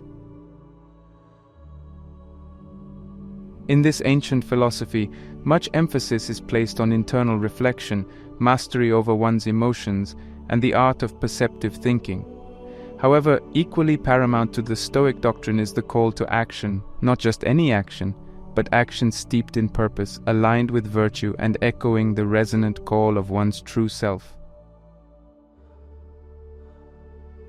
At its core, Stoicism is more than a philosophy. It's a way of life. And life, as the Stoics remind us, is not a passive existence, but a dynamic interplay of thoughts, emotions, and crucially, actions. It doesn't advocate for a retreat from the world, but rather an active engagement with it, driven by the tenets of virtue and righteousness. Virtue in the Stoic worldview isn't just about moral rectitude, it encompasses wisdom, courage, justice, and temperance.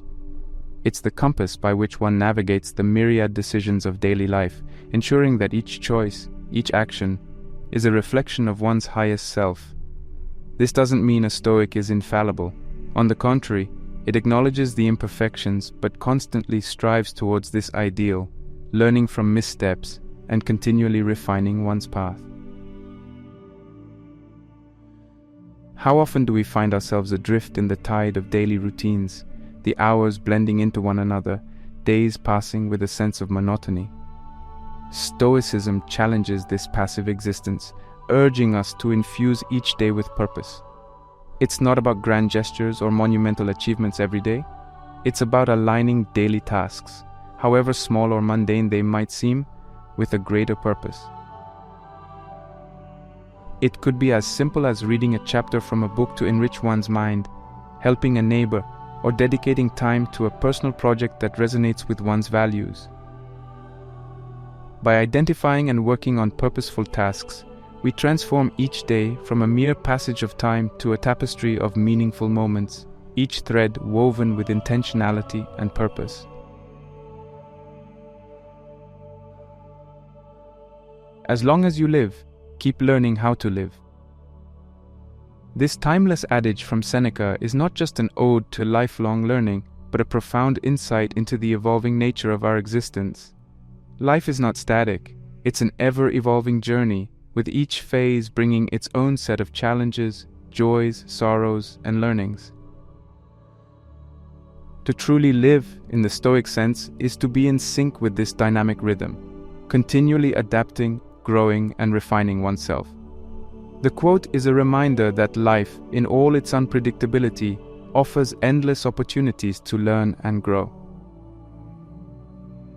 And central to this learning is the act of purposeful living. Every interaction, every task, every challenge is a classroom, and when approached with a Stoic mindset, the lessons gleaned are invaluable. In essence, to learn how to live is to act with purpose, guided by virtue, and anchored in self-awareness. It's a commitment to making each day count, not by the world's standards of success, but by the Stoic metrics of virtue, purpose, and personal growth. Stoicism, while deeply personal, is not solitary. The Stoics recognize the intrinsic human need for connection and community. Our actions, while emanating from personal beliefs and values, resonate in the wider community. Thus, it also urges us to be conscious of our role in the collective, ensuring that our purpose-driven actions not only uplift us, but also contribute positively to the broader societal tapestry.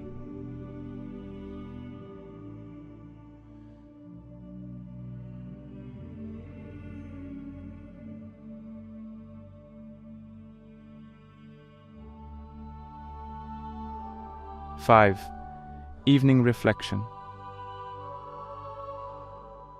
The rhythmic dance of day and night has long been a symbolic representation of life's duality, action and reflection, light and darkness, growth and rest. Just as the morning heralds a new beginning, urging us to step forward with intent, the evening is a gentle nudge to pause, to look inward, and to make sense of the day's tapestry. It is within this serene embrace of the night that the Stoic practice of evening reflection finds its rightful place. One of the profound gifts of human consciousness is the ability to self-evaluate, to stand apart from one's actions and thoughts and analyze them without bias. The Stoics saw immense value in this. Every evening, they would retreat into a space of quiet introspection, turning the gaze inward, examining the events of the day, the decisions made, the emotions felt, and the words spoken. This isn't an exercise in self-judgment or an opportunity to berate oneself for perceived missteps. Instead, it's a sincere attempt to understand oneself better, to identify patterns, to celebrate the day's victories, no matter how small, and to acknowledge areas that require more attention or improvement. As we already mentioned, central to Stoic philosophy is the understanding of control, or more precisely, the dichotomy of control. It's the wisdom to recognize what is within our control and what isn't. This principle is pivotal in the practice of evening reflection. As one revisits the day's events, it's crucial to categorize them using this Stoic lens. Perhaps you encountered a rude coworker, faced an unexpected challenge, or missed an important deadline. While the initial reactions might range from anger to disappointment, the evening reflection offers a fresh perspective.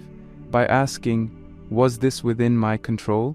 we start to discern the external factors from the internal ones. The co-worker's behavior, the sudden challenges, are externalities beyond one's direct control. But our reactions, our emotions, our subsequent decisions, these fall firmly within the realm of our agency.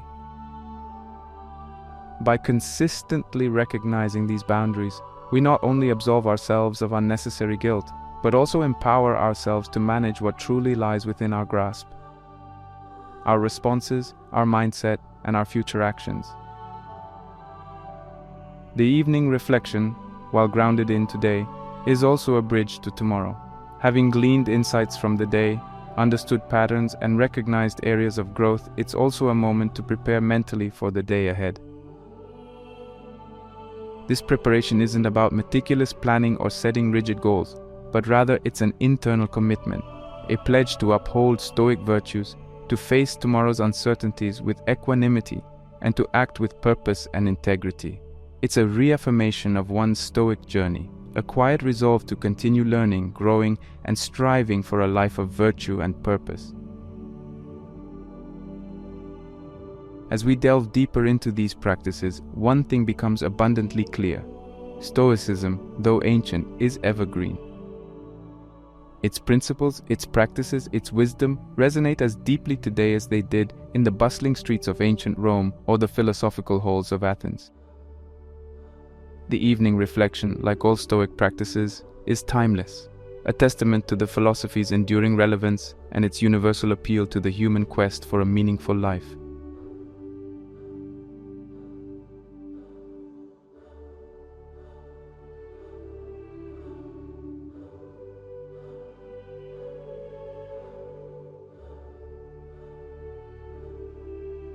Six, journaling.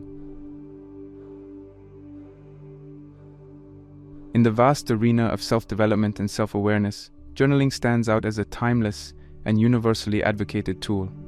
Yet for the Stoics, it wasn't just about penning down thoughts. It was akin to holding up a mirror to one's soul, creating a dialogue with oneself and sculpting the psyche through words. In the noise and rush of our modern lives, introspection often gets relegated to the background. We're constantly reacting to stimuli, to information, to emotions. Journaling offers an oasis of introspection, pulling us out of the reactive mode into a space of contemplation. This act of self-reflection, a cornerstone of Stoic practice, is instrumental in gaining clarity. Think of clarity as the compass of the mind. Without it, we're easily swayed by external forces, unable to distinguish between transient whims and genuine values. By penning down our thoughts, we map the contours of our inner landscape, discerning patterns, acknowledging fears, and crystallizing aspirations. Each written word is a step towards understanding the self better, towards the clarity that guides purposeful action. Every day, we're met with challenges, some as trivial as a spilled cup of coffee, others as profound as a personal loss. To an untrained mind, these challenges can provoke disproportionate distress.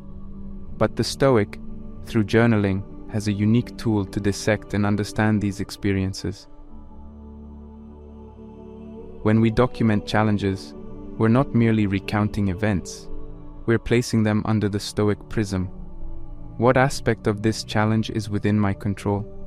How does this align with Stoic principles? How can I transform this obstacle into an opportunity for growth? These are questions that transform ordinary journaling into a Stoic exercise. Moreover, by articulating thoughts through the written word, we're engaging in a dialogue with Stoic philosophy itself. we're inviting Marcus Aurelius, Seneca, and Epictetus to be our sounding boards, guiding our reflections with their timeless wisdom. One of the misconceptions about Stoicism is that it advocates emotional suppression. On the contrary, Stoicism teaches us emotional understanding and mastery, and journaling is a potent ally in this endeavor. Writing about our emotions allows us to process them. By laying them out on paper, we externalize them, viewing them as separate entities rather than overwhelming forces. This act of externalization is therapeutic. It provides distance, allowing us to analyze emotions without getting entangled in them. Why did a particular comment upset me? What insecurities or beliefs did it trigger? Such questions, explored in a journal, pave the way for emotional maturity. Moreover, consistently writing about and reflecting upon Stoic principles reinforces them in our psyche. It's one thing to read about the dichotomy of control, it's another to actively apply it to daily experiences in a journal. This act of application solidifies our understanding and commitment to Stoic beliefs. Over time, these principles cease to be mere concepts and become an integral part of our cognitive framework. Historically, many Stoics were known to keep journals. Marcus Aurelius's Meditations, for instance, was his personal journal, a reflection of his Stoic thoughts and struggles. It's a testament to the power of journaling that centuries later, we derive wisdom from his introspective writings. Incorporating journaling into our daily routine is not just a nod to Stoic tradition, but a practical tool for self-growth. It's a sanctuary where we converse with ourselves, dissect our experiences, and fortify our commitment to Stoic philosophy.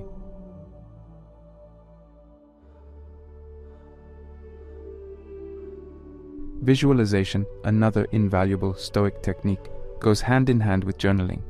While journaling is retrospective, visualization is proactive. It involves anticipating the day's challenges and mentally preparing for them. Envision the potential setbacks of the day, the points of friction, the moments of temptation. Now, consider the Stoic way to handle each of these. By mentally rehearsing your Stoic response, you're equipping yourself to face real-life scenarios with equanimity and wisdom. It's like a simulation exercise preparing you for the battleground of daily life. Visualization ensures that when faced with challenges, your reactions aren't impulsive but are instead aligned with Stoic principles. It serves as a mental blueprint, guiding your actions and responses throughout the day.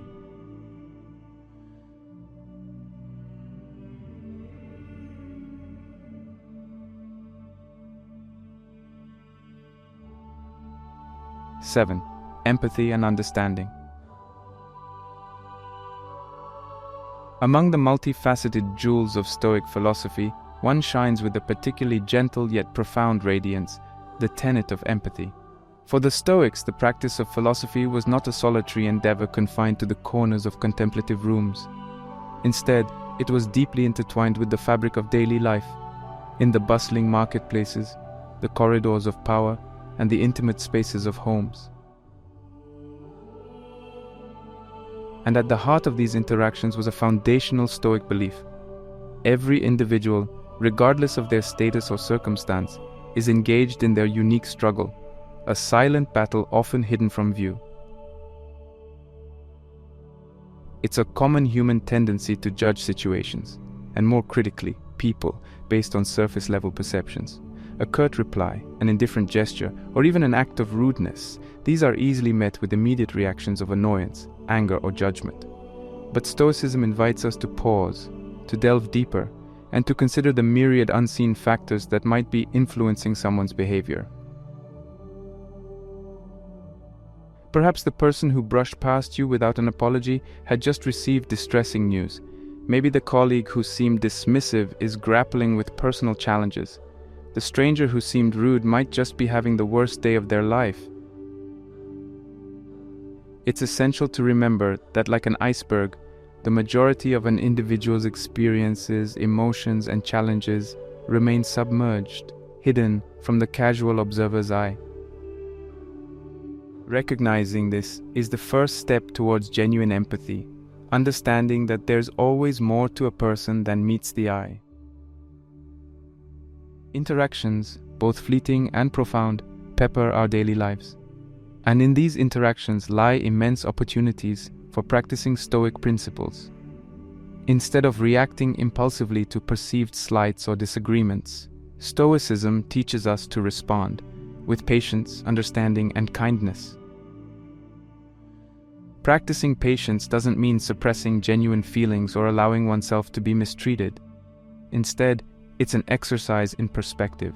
It's about momentarily stepping out of one's shoes and stepping into another's, trying to view the world through their lens, however briefly. This shift in viewpoint can be transformative, turning potential conflicts into moments of connection and understanding. The Roman Emperor Marcus Aurelius, a beacon of Stoic wisdom, encapsulated this philosophy beautifully. Whenever you feel like criticizing anyone, just remember that all the people in this world haven't had the advantages that you've had. These words resonate deeply, reminding us of the vast diversity of human experiences. Everyone has a unique journey, punctuated with their set of challenges, joys, sorrows, and lessons. What might seem trivial to one person could be a monumental challenge for another, and conversely, what appears to be an advantage in one's life could be the source of unseen challenges. Aurelius's words are a gentle nudge, urging us to practice humility, to recognize the privileges and advantages we might unknowingly possess, and to approach interactions with an open heart, free from judgments and preconceived notions.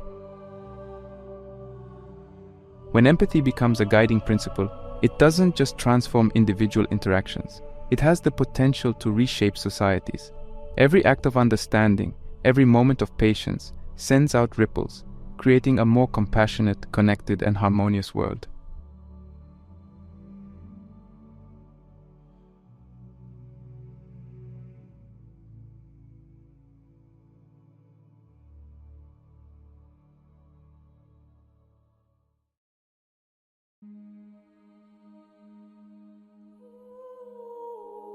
As we navigate the intricate tapestry of life, the ancient wisdom of Stoicism offers us a guiding light, illuminating the path toward inner growth, resilience, and a deeper connection with the world around us. Let's briefly journey back through the 7 essential daily practices we've delved into today, each serving as a stepping stone towards a more Stoic way of life. Morning reflection. Starting our days anchored in gratitude, we remind ourselves of the teachings of Stoicism, setting a positive and purposeful tone for the day ahead. Embrace discomfort. By consciously choosing challenges, be they physical, mental, or emotional, we mold our minds, preparing them to face life's adversities with unyielding courage. Practice negative visualization.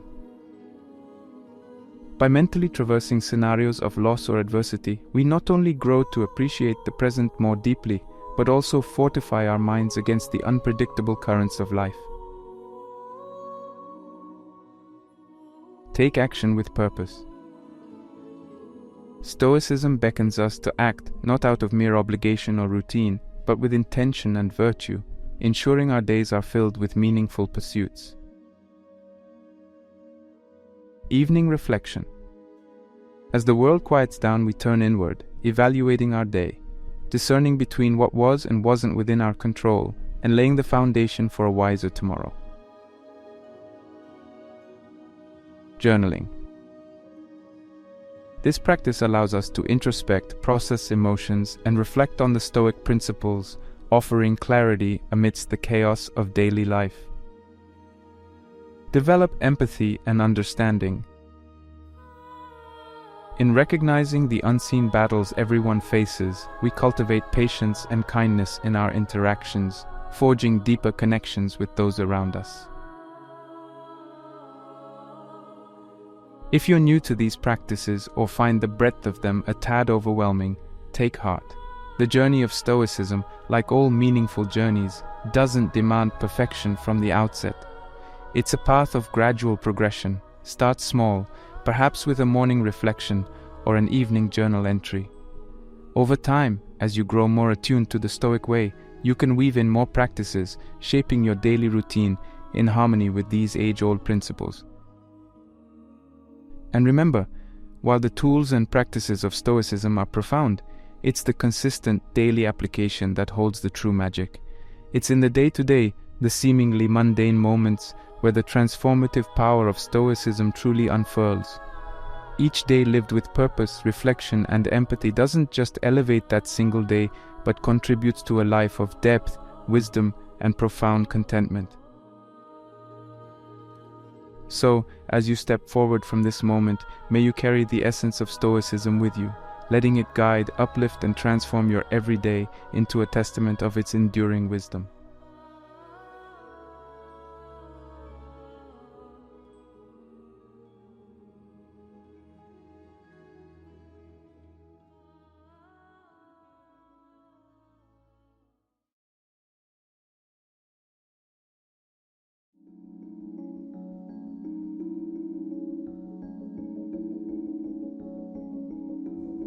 In the cacophony of our modern lives, amidst the relentless beat of challenges, how often have we yearned for a shield, something to guard our spirit and grant us the resilience to march through the toughest storms? The answer, surprisingly, might lie not in the future, but in the distant past, in the pages of letters penned by a Stoic philosopher, Seneca. Resilience. It's a term that's often thrown around in motivational speeches and self-help books. But what does it truly mean to be resilient? Is it about never falling? Or is it about rising every time you fall? The Stoics had a unique perspective on this, viewing resilience not as an inborn trait, but as a skill, a muscle that can be developed and strengthened through practice, introspection, and most importantly, understanding. Through the treasure trove of Seneca's letters, we will discover that the Stoic concept of resilience is intertwined with our understanding of life, death, health, and the very nature of challenges themselves. These are not just static concepts, but dynamic forces that shape our existence. By understanding them, we don't just become resilient, we become empowered. Today, we'll explore 5 of Seneca's letters that specifically delve into the heart of human endurance. From confronting our baseless fears and truly understanding the nature of life's ultimate challenge, to realizing the profound relationship between our mental fortitude and physical well-being. These letters are packed with insights that are strikingly relevant to our contemporary challenges. Each letter, a reflection of Seneca's own experiences and observations, serves as a beacon illuminating the path to true resilience. They urge us to shift our perspective, to see challenges not as insurmountable obstacles but as opportunities for growth. They teach us that the true strength of a person is not revealed in moments of comfort and convenience, but in the face of adversity and uncertainty. Today's journey is not just about reading ancient letters. It's about internalizing a philosophy that can make us unshakable. It's about understanding the difference between being broken and being forged. And most importantly, it's about realizing that resilience is not a gift, it's a choice. So as we venture forth into this exploration, I invite you to open not just your ears, but your hearts and minds. For what we're about to uncover is not just ancient wisdom, but timeless tools for a life of strength, dignity, and unyielding resilience.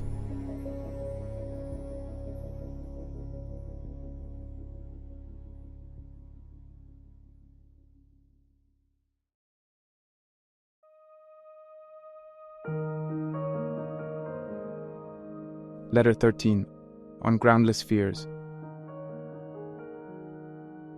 I know that you have plenty of spirit, for even before you began to equip yourself with maxims which were wholesome and potent to overcome obstacles, you were taking pride in your contest with fortune, and this is all the more true now that you have grappled with fortune and tested your powers. For our powers can never inspire in us implicit faith in ourselves, except when many difficulties have confronted us on this side and on that, and have occasionally even come to close quarters with us. It is only in this way that the true spirit can be tested, the spirit that will never consent to come under the jurisdiction of things external to ourselves. This is the touchstone of such a spirit. No prize fighter can go with high spirits into the strife if he has never been beaten black and blue. The only contestant who can confidently enter the lists is the man who has seen his own blood, who has felt his teeth rattle beneath his opponent's fist, who has been tripped and felt the full force of his adversary's charge, who has been downed in body but not in spirit, one who, as often as he falls, rises again with greater defiance than ever.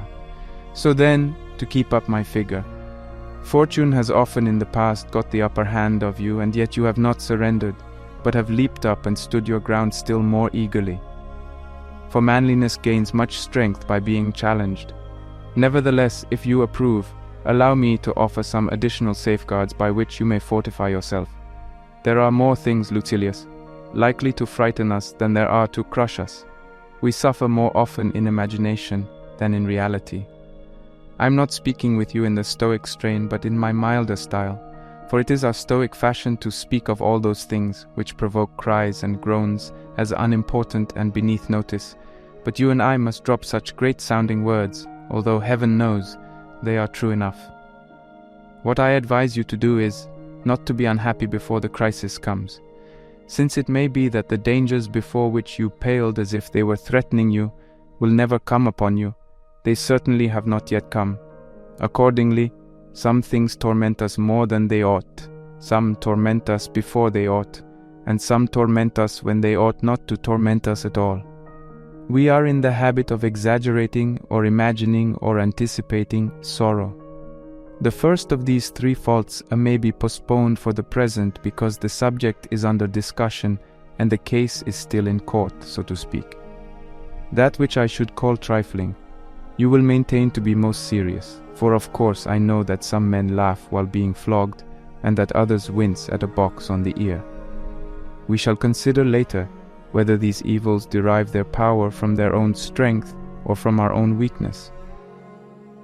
Do me the favor, when men surround you and try to talk you into believing that you are unhappy, to consider not what you hear, but what you yourself feel, and to take counsel with your feelings and question yourself independently, because you know your own affairs better than anyone else does. Ask, is there any reason why these persons should condole with me? Why should they be worried or even fear some infection from me, as if troubles could be transmitted? Is there any evil involved, or is it a matter merely of ill report rather than an evil? Put the question voluntarily to yourself. Am I tormented without sufficient reason? Am I morose? And do I convert what is not an evil into what is an evil? You may retort with the question, how am I to know whether my sufferings are real or imaginary? Here is the rule for such matters. We are tormented either by things present, or by things to come, or by both. As to things present, the decision is easy. Suppose that your person enjoys freedom and health, and that you do not suffer from any external injury. As to what may happen to it in the future, we shall see later on. Today there is nothing wrong with it, but, you say, something will happen to it. First of all, consider whether your proofs of future trouble are sure, for it is more often the case that we are troubled by our apprehensions, and that we are mocked by that mocker rumor, which is wont to settle wars, but much more often settles individuals. Yes, my dear Lucilius, we agree too quickly with what people say. We do not put to the test those things which cause our fear. We do not examine into them. We blench and retreat just like soldiers who are forced to abandon their camp because of a dust cloud raised by stampeding cattle, or are thrown into a panic by the spreading of some unauthenticated rumor. And somehow or other it is the idle report that disturbs us most. For truth has its own definite boundaries, but that which arises from uncertainty is delivered over to guesswork and the irresponsible license of a frightened mind. That is why no fear is so ruinous and so uncontrollable as panic fear. For other fears are groundless, but this fear is witless. Let us then look carefully into the matter. It is likely that some troubles will befall us, but it is not a present fact. How often has the unexpected happened? How often has the expected never come to pass? And even though it is ordained to be, what does it avail to run out to meet your suffering? You will suffer soon enough when it arrives, so look forward meanwhile to better things. What shall you gain by doing this? Time. There will be many happenings meanwhile which will serve to postpone or end or pass on to another person, the trials which are near or even in your very presence. A fire has opened the way to flight. Men have been let down softly by a catastrophe. Sometimes the sword has been checked even at the victim's throat. Men have survived their own executioners. Even bad fortune is fickle. Perhaps it will come, perhaps not. In the meantime, it is not. So look forward to better things.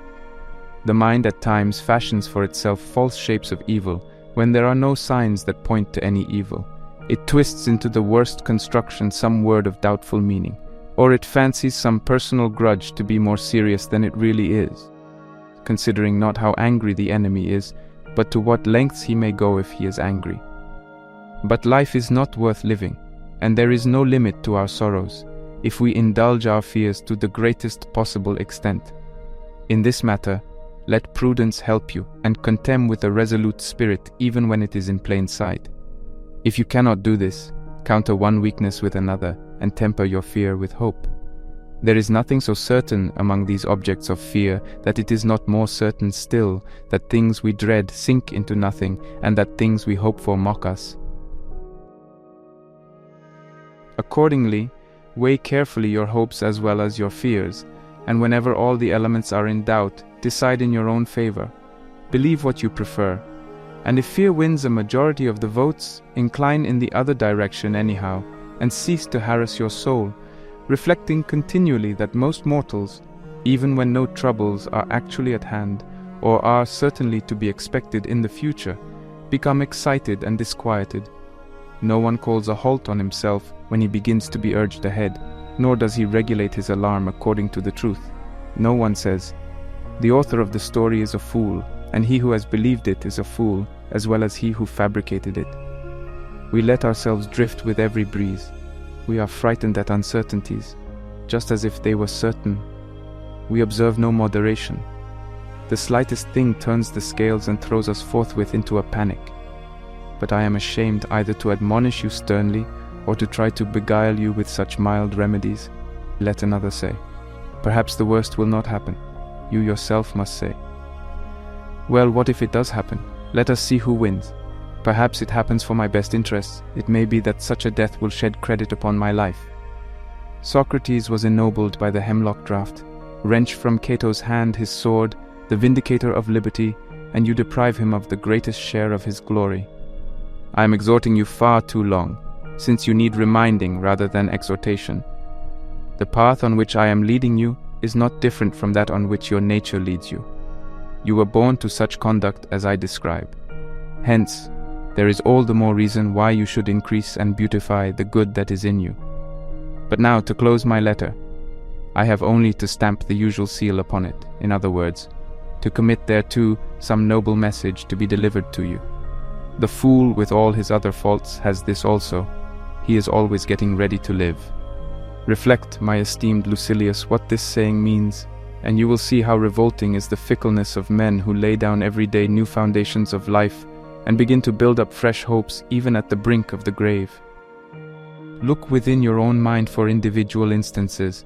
You will think of old men who are preparing themselves at that very hour for a political career, or for travel, or for business. And what is baser than getting ready to live when you are already old? I should not name the author of this motto, except that it is somewhat unknown to fame and is not one of those popular sayings of Epictetus which I have allowed myself to praise and to appropriate. Farewell.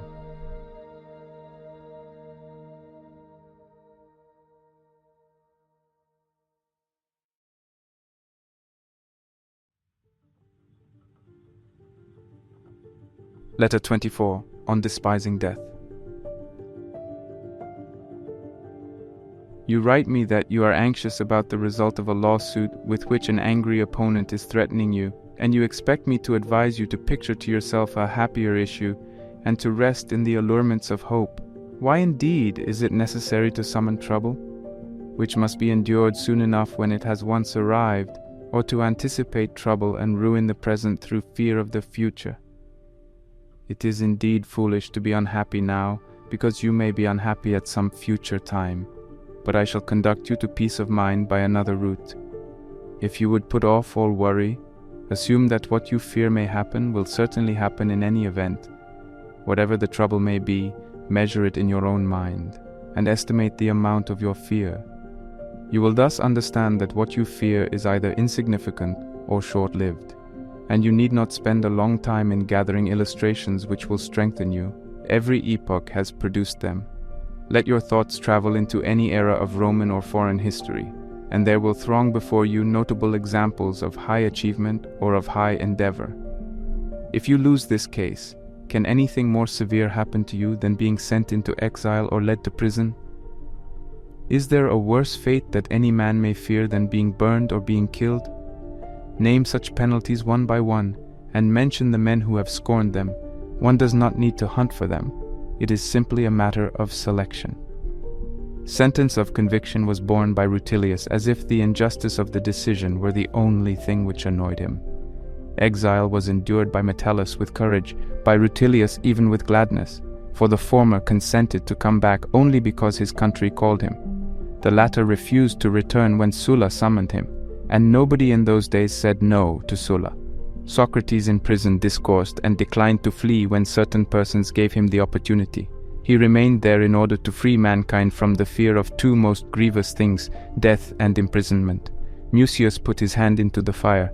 It is painful to be burned, but how much more painful to inflict such suffering upon oneself. Here was a man of no learning, not primed to face death and pain by any words of wisdom, and equipped only with the courage of a soldier, who punished himself for his fruitless daring. He stood and watched his own right hand falling away piecemeal on the enemy's brazier, and nor did he withdraw the dissolving limb with its uncovered bones until his foe removed the fire. He might have accomplished something more successful in that camp, but never anything more brave. See how much keener a brave man is to lay hold of danger than a cruel man is to inflict it. Porsenna was more ready to pardon Mucius for wishing to slay him than Mucius to pardon himself for failing to slay Porsenna. Oh, say you, those stories have been droned to death in all the schools. Pretty soon, when you reach the topic on despising death, you will be telling me about Cato. But why should I not tell you about Cato? How he read Plato's book on that last glorious night, with a sword laid at his pillow. He had provided these two requisites for his last moments. The first, that he might have the will to die, and the second, that he might have the means. So he put his affairs in order, as well as one could put in order that which was ruined and near its end, and thought that he ought to see to it that no one should have the power to slay or the good fortune to save Cato. Drawing the sword, which he had kept unstained from all bloodshed against the final day, he cried, "Fortune, you have accomplished nothing by resisting all my endeavors. I have fought, till now, for my country's freedom and not for my own. I did not strive so doggedly to be free, but only to live among the free. Now, since the affairs of mankind are beyond hope, let Cato be withdrawn to safety." So saying, he inflicted a mortal wound upon his body.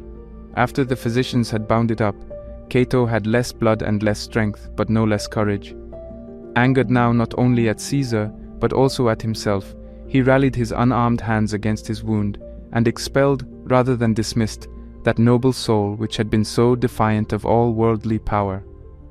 I am not now heaping up these illustrations for the purpose of exercising my wit, but for the purpose of encouraging you to face that which is thought to be most terrible.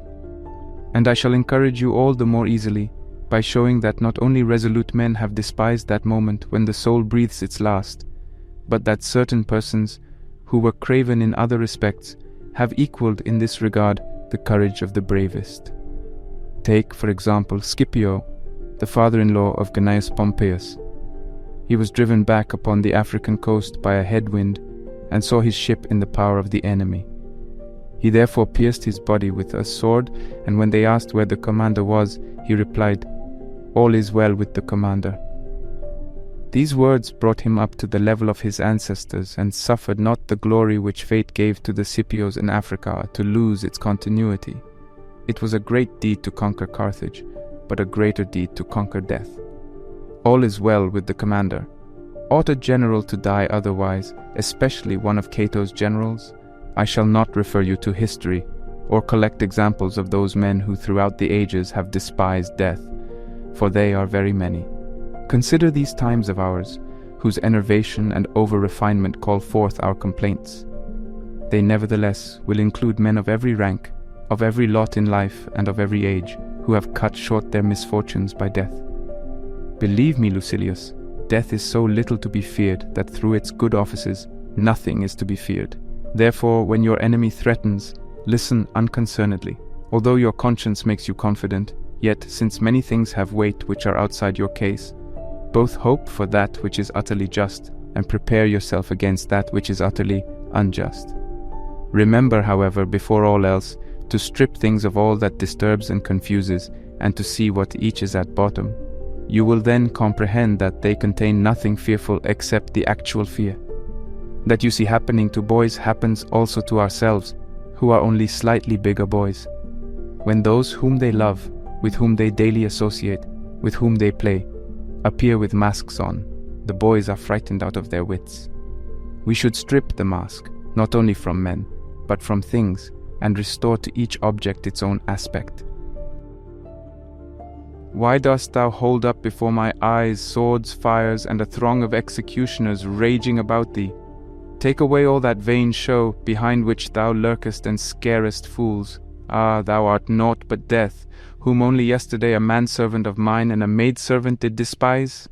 Why dost thou again unfold and spread before me with all that great display, the whip and the rack? Why are those engines of torture made ready, one for each several member of the body, and all the other innumerable machines for tearing a man apart piecemeal? Away with all such stuff, which makes us numb with terror, and thou silence the groans, the cries, and the bitter shrieks ground out of the victim as he is torn on the rack. Forsooth thou art naught but pain, scorned by yonder gout-ridden wretch, endured by yonder dyspeptic in the midst of his dainties, borne bravely by the girl in travail. Slight thou art, if I can bear thee, short thou art, if I cannot bear thee. Ponder these words which you have often heard and often uttered. Moreover, prove by the result whether that which you have heard and uttered is true. For there is a very disgraceful charge often brought against our school, that we deal with the words and not with the deeds of philosophy. What, have you only at this moment learned that death is hanging over your head, at this moment exile, at this moment grief? You were born to these perils. Let us think of everything that can happen as something which will happen.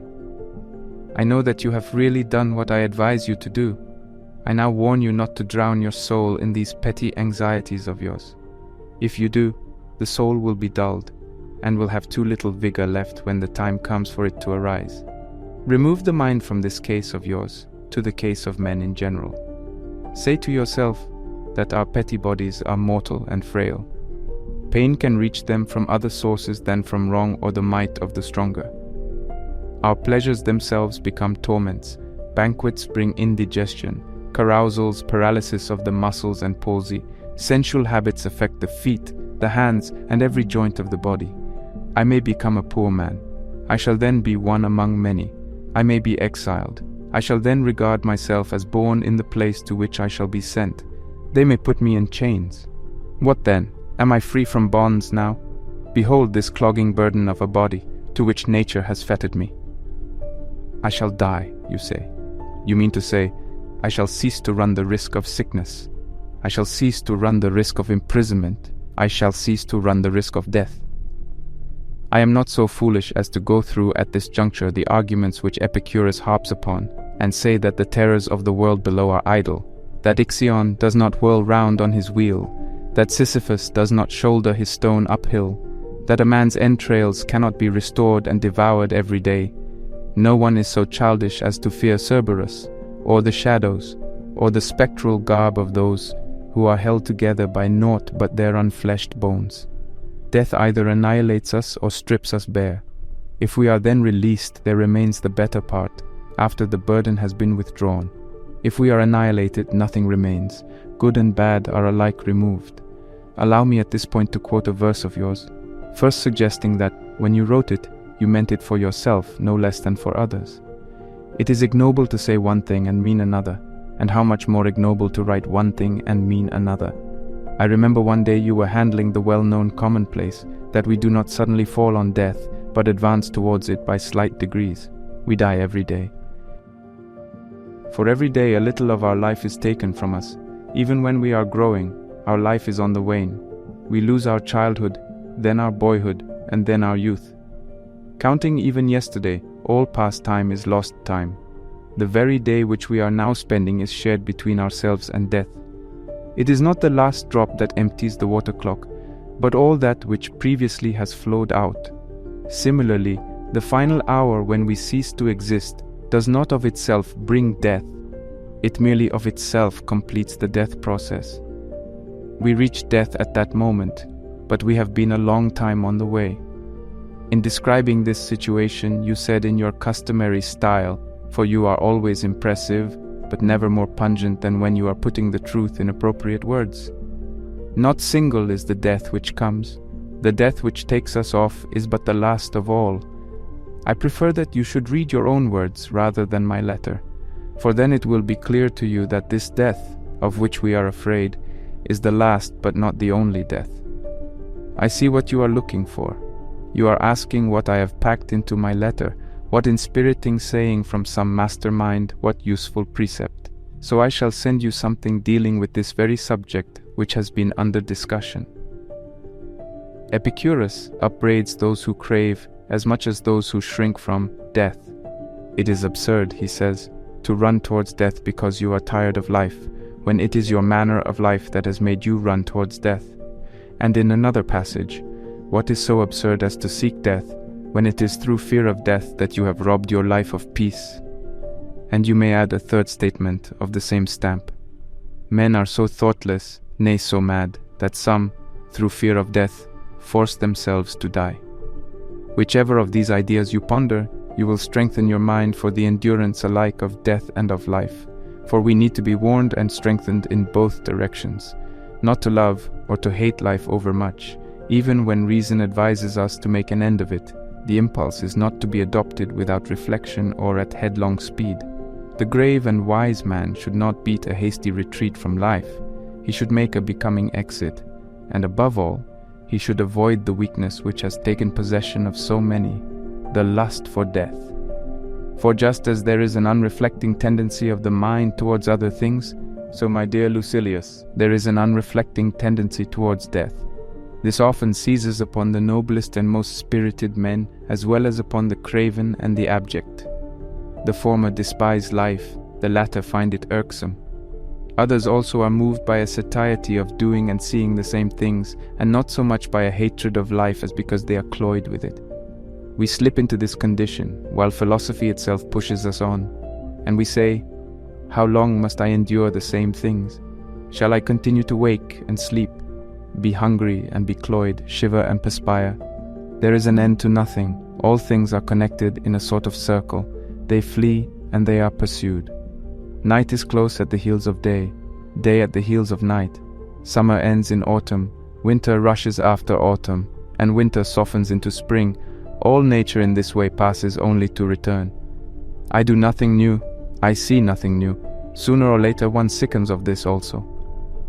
There are many who think that living is not painful, but superfluous. Farewell."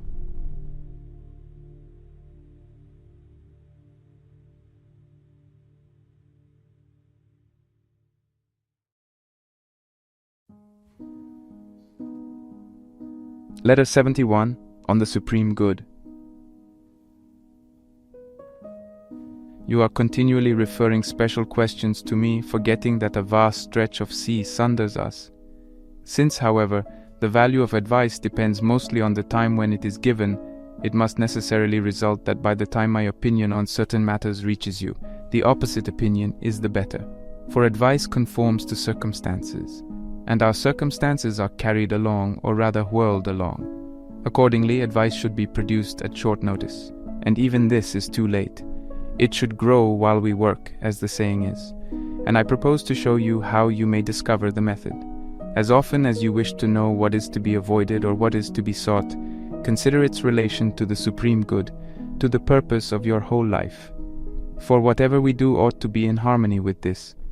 No man can set in order the details unless he has already set before himself the chief purpose of his life. The artist may have his colors all prepared, but he cannot produce a likeness unless he has already made up his mind what he wishes to paint. The reason we make mistakes is because we all consider the parts of life, but never life as a whole.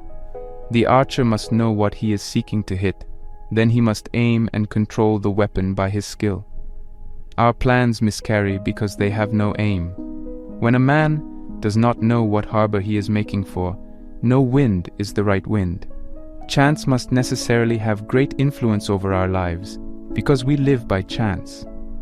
It is the case with certain men, however, that they do not know that they know certain things.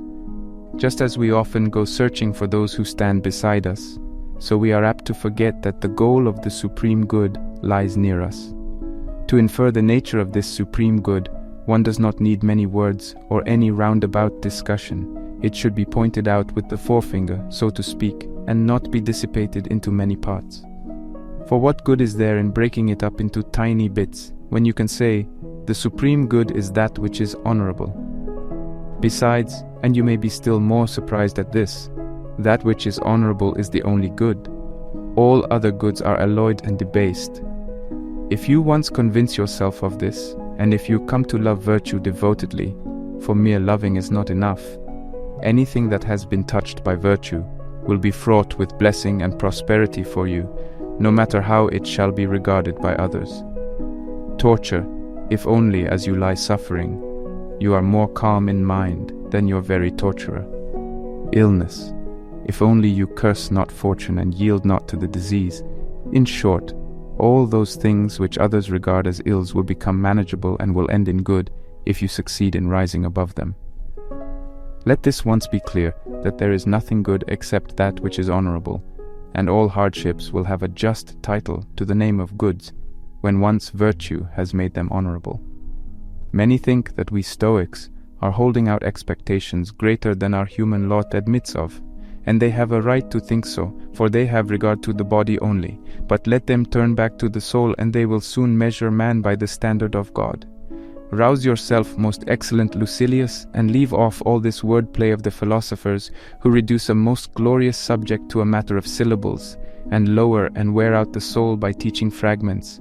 Then you will become like the men who discovered these precepts, instead of those who by their teaching do their best to make philosophy seem difficult rather than great. Socrates, who recalled the whole of philosophy to rules of conduct, and asserted that the highest wisdom consisted in distinguishing between good and evil, said, "Follow these rules, if my words carry weight with you, in order that you may be happy, and let some men think you even a fool. Allow any man who so desires to insult you and work you wrong, but if only virtue dwells with you, you will suffer nothing. If you wish to be happy, if you would be in good faith a good man, let one person or another despise you.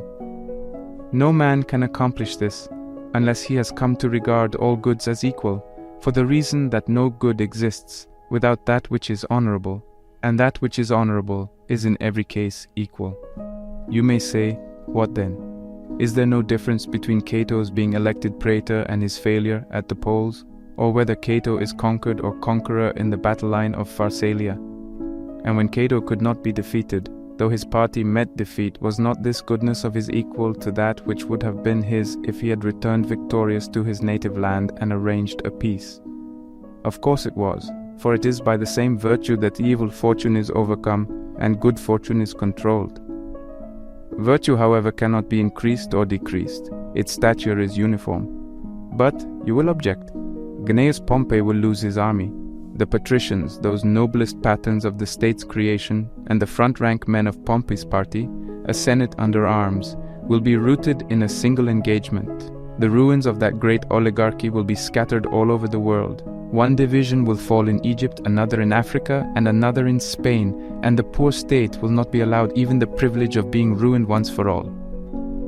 Yes, all this may happen, Juba's familiarity with every position in his own kingdom may be of no avail to him, of no avail the resolute bravery of his people when fighting for their king. Even the men of Utica, crushed by their troubles, may waver in their allegiance, and the good fortune which ever attended men of the name of Scipio may desert Scipio in Africa. But long ago destiny saw to it that Cato should come to no harm. He was conquered in spite of it all. Well, you may include this among Cato's failures. Cato will bear with an equally stout heart anything that thwarts him of his victory, as he bore that which thwarted him of his praetorship. The day whereon he failed of election, he spent in play.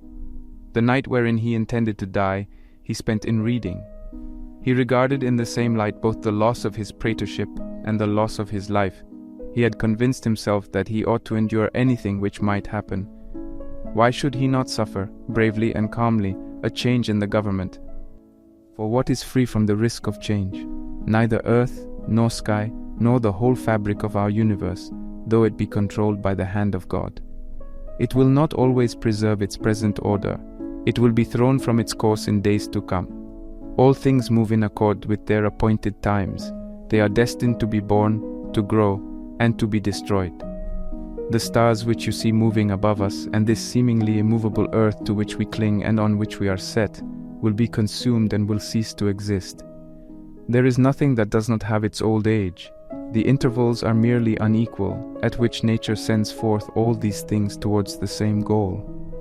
Whatever is will cease to be, and yet it will not perish, but will be resolved into its elements. To our minds, this process means perishing, for we behold only that which is nearest. Our sluggish mind, under allegiance to the body, does not penetrate to bournes beyond. Were it not so, the mind would endure with greater courage its own ending and that of its possessions, if only it could hope that life and death, like the whole universe about us, go by turns, that whatever has been put together is broken up again, that whatever has been broken up is put together again, and that the eternal craftsmanship of God, who controls all things, is working at this task.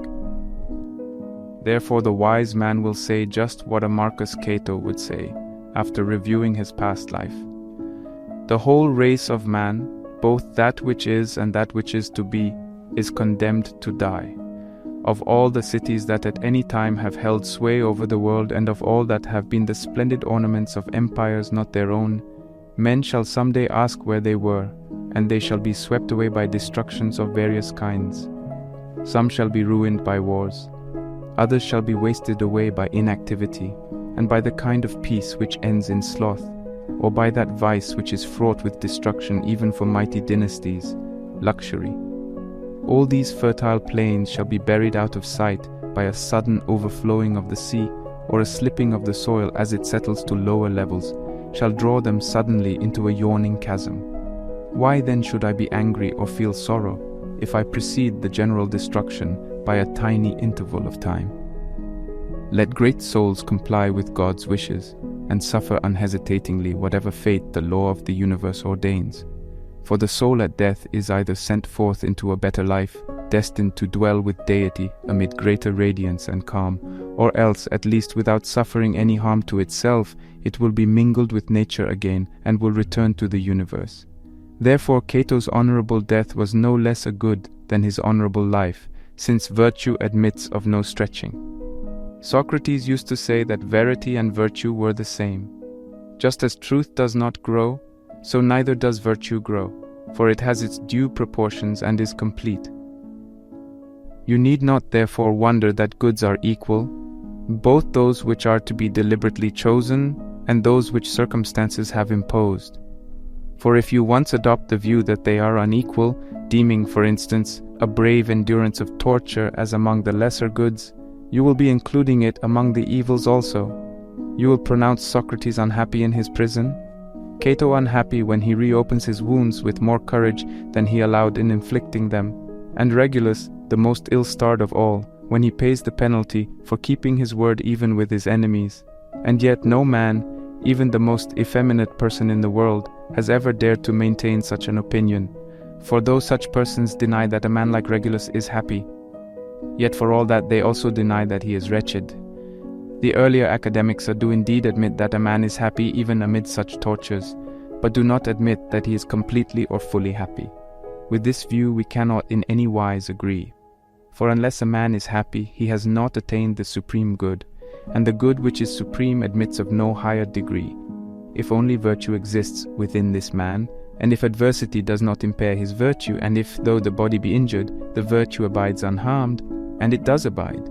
For I understand virtue to be high-spirited and exalted, so that it is aroused by anything that molests it. This spirit, which young men of noble breeding often assume when they are so deeply stirred by the beauty of some honorable object that they despise all the gifts of chance, is assuredly infused in us and communicated to us by wisdom. Wisdom will bring the conviction that there is but one good, that which is honorable, that this can neither be shortened nor extended, any more than a carpenter's rule with which straight lines are tested can be bent. Any change in the rule means spoiling the straight line. Applying therefore this same figure to virtue, we shall say, virtue also is straight and admits of no bending. What can be made more tense than a thing which is already rigid? Such is virtue, which passes judgment on everything, but nothing passes judgment on virtue. And if this rule, virtue, cannot itself be made more straight, neither can the things created by virtue be in one case straighter, and in another less straight. For they must necessarily correspond to virtue, hence they are equal. What, you say, do you call reclining at a banquet and submitting to torture equally good? Does this seem surprising to you? You may be still more surprised at the following, that reclining at a banquet is an evil, while reclining on the rack is a good, if the former act is done in a shameful, and the latter in an honorable manner. It is not the material that makes these actions good or bad, it is the virtue. All acts in which virtue has disclosed itself are of the same measure and value. At this moment the man who measures the souls of all men by his own is shaking his fist in my face, because I hold that there is a parity between the goods involved in the case of one who passes sentence honorably and of one who suffers sentence honorably, or because I hold that there is a parity between the goods of one who celebrates a triumph and of one who, unconquered in spirit, is carried before the victor's chariot. For such critics think that whatever they themselves cannot do is not done.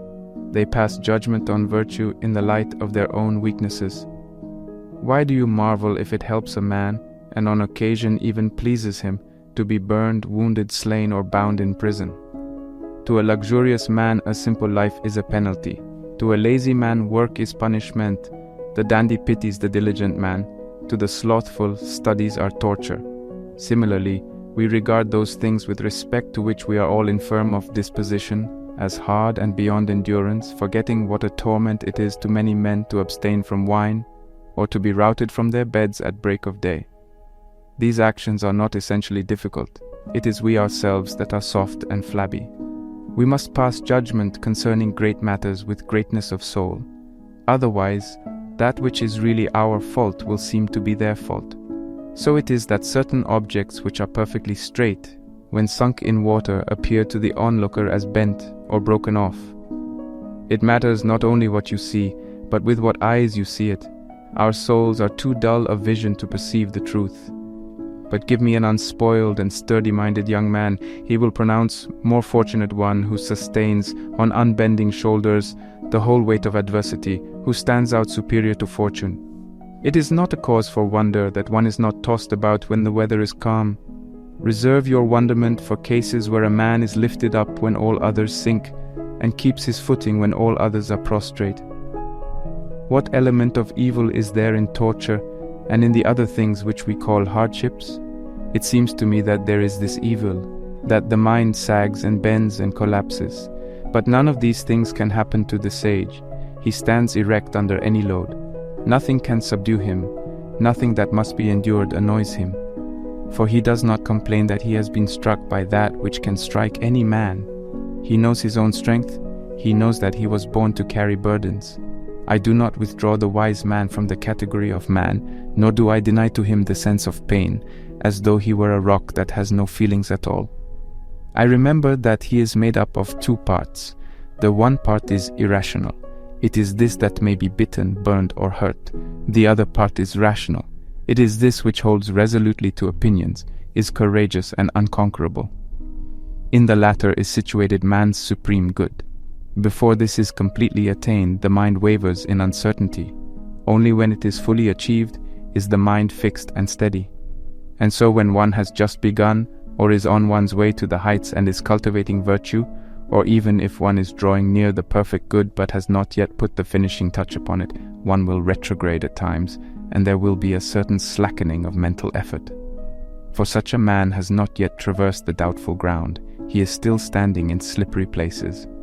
But the happy man whose virtue is complete loves himself most of all when his bravery has been submitted to the severest test, and when he not only endures but welcomes that which all other men regard with fear, if it is the price which he must pay for the performance of a duty which honor imposes. And he greatly prefers to have men say of him, "How much more noble," rather than "How much more lucky." And now I have reached the point to which your patient waiting summons me. You must not think that our human virtue transcends nature. The wise man will tremble, will feel pain, will turn pale. For all these are sensations of the body. Where then is the abode of utter distress, of that which is truly an evil? In the other part of us, no doubt. If it is the mind that these trials drag down, forced to a confession of its servitude and caused to regret its existence. The wise man indeed overcomes fortune by his virtue, but many who profess wisdom are sometimes frightened by the most unsubstantial threats. And at this stage, it is a mistake on our part to make the same demands upon the wise man and upon the learner. I still exhort myself to do that which I recommend, but my exhortations are not yet followed. And even if this were the case, I should not have these principles so ready for practice or so well trained that they would rush to my assistance in every crisis. Just as wool takes up certain colors at once, while there are others which it will not absorb unless it is soaked and steeped in them many times, so other systems of doctrine can be immediately applied by men's minds after once being accepted. But this system of which I speak, unless it has gone deep and has sunk in for a long time, and has not merely colored, but thoroughly permeated the soul, does not fulfill any of its promises. The matter can be imparted quickly and in very few words. Virtue is the only good. At any rate, there is no good without virtue, and virtue itself is situated in our nobler part, that is, the rational part. And what will this virtue be? A true and never-swerving judgment, for therefrom will spring all mental impulses, and by its agency every external appearance that stirs our impulses will be clarified. It will be in keeping with this judgment to judge all things that have been colored by virtue as goods and as equal goods. Bodily goods are, to be sure, good for the body, but they are not absolutely good. There will indeed be some value in them, but they will possess no genuine merit, for they will differ greatly. Some will be less, others greater. And we are constrained to acknowledge that there are great differences among the very followers of wisdom. One man has already made so much progress that he dares to raise his eyes and look fortune in the face, but not persistently, for his eyes soon drop, dazzled by her overwhelming splendor. Another has made so much progress that he is able to match glances with her, that is, unless he has already reached the summit and is full of confidence.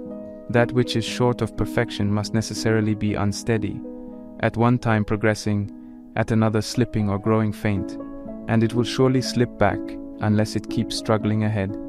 For if a man slackens at all in zeal and faithful application, he must retrograde. No one can resume his progress at the point where he left off. Therefore, let us press on and persevere. There remains much more of the road than we have put behind us, but the greater part of progress is the desire to progress. I fully understand what this task is. It is a thing which I desire, and I desire it with all my heart. I see that you also have been aroused and are hastening with great zeal towards infinite beauty. Let us then hasten. Only on these terms will life be a boon to us. Otherwise there is delay, and indeed disgraceful delay, while we busy ourselves with revolting things. Let us see to it that all time belongs to us. This, however, cannot be unless first of all our own selves begin to belong to us. And when will it be our privilege to despise both kinds of fortune? When will it be our privilege, after all the passions have been subdued and brought under our own control, to utter the words, "I have conquered"? Do you ask me whom I have conquered? Neither the Persians nor the far-off Medes, nor any warlike race that lies beyond the Dahai. Not these, but greed, ambition, and the fear of death that has conquered the conquerors of the world.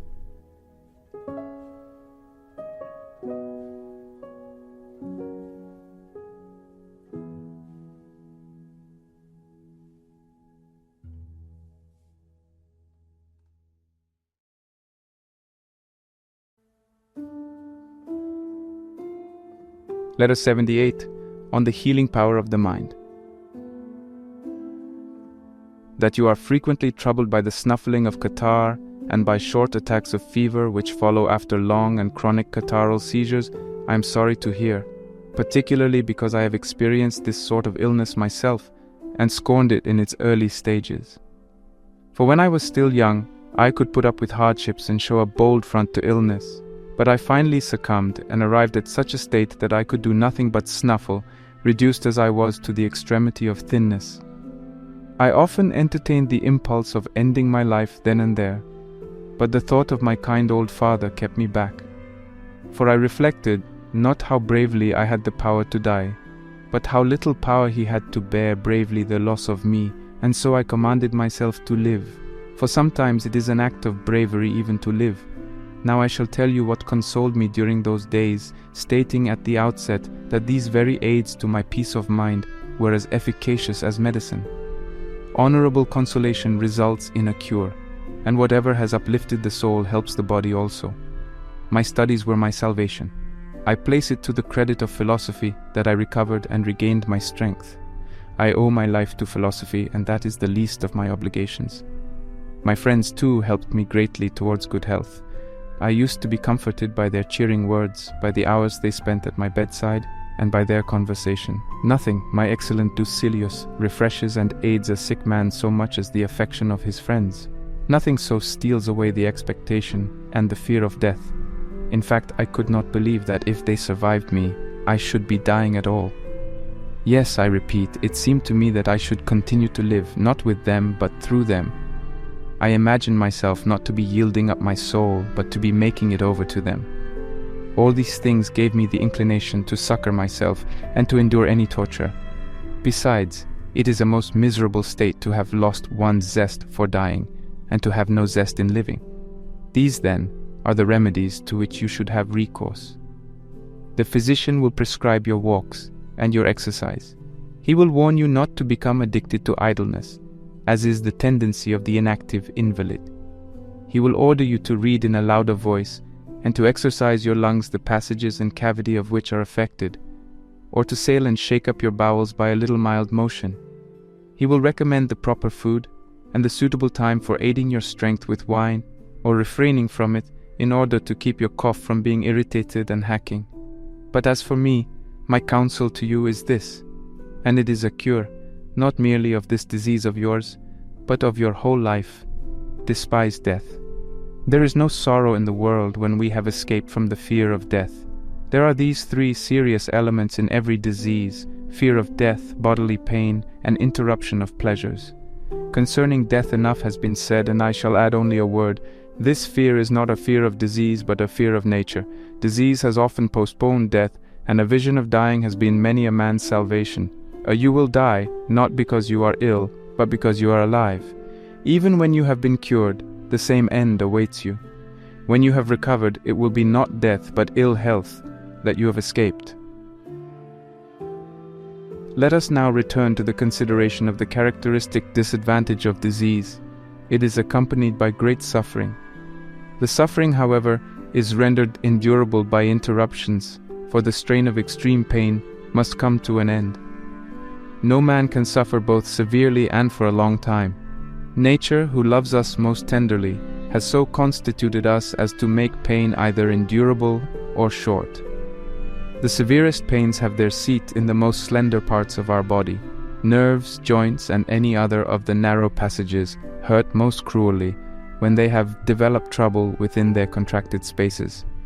But these parts soon become numb, and by reason of the pain itself lose the sensation of pain, whether because the life force, when checked in its natural course and changed for the worse, loses the peculiar power through which it thrives and through which it warns us, or because the diseased humors of the body, when they cease to have a place into which they may flow, are thrown back upon themselves and deprive of sensation the parts where they have caused congestion. So gout, both in the feet and in the hands, and all pain in the vertebrae and in the nerves, have their intervals of rest at the times when they have dulled the parts which they before had tortured.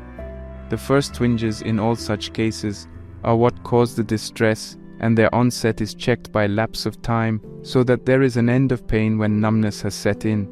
Pain in the teeth, eyes, and ears is most acute for the very reason that it begins among the narrow spaces of the body, no less acute indeed than in the head itself. But if it is more violent than usual, it turns to delirium and stupor. This is, accordingly, a consolation for excessive pain, that you cannot help ceasing to feel it if you feel it to excess.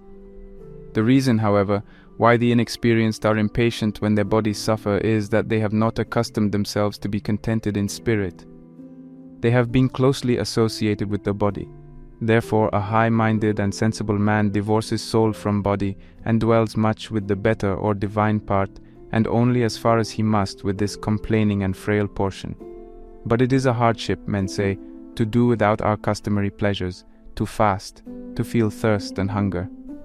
These are indeed serious when one first abstains from them. Later the desire dies down, because the appetites themselves which lead to desire are wearied and forsake us. Then the stomach becomes petulant, then the food which we craved before becomes hateful. Our very wants die away. But there is no bitterness in doing without that which you have ceased to desire. Moreover, every pain sometimes stops, or at any rate, slackens. Moreover, one may take precautions against its return, and when it threatens, may check it by means of remedies. Every variety of pain has its premonitory symptoms. This is true, at any rate, of pain that is habitual and recurrent. One can endure the suffering which disease entails, if one has come to regard its results with scorn.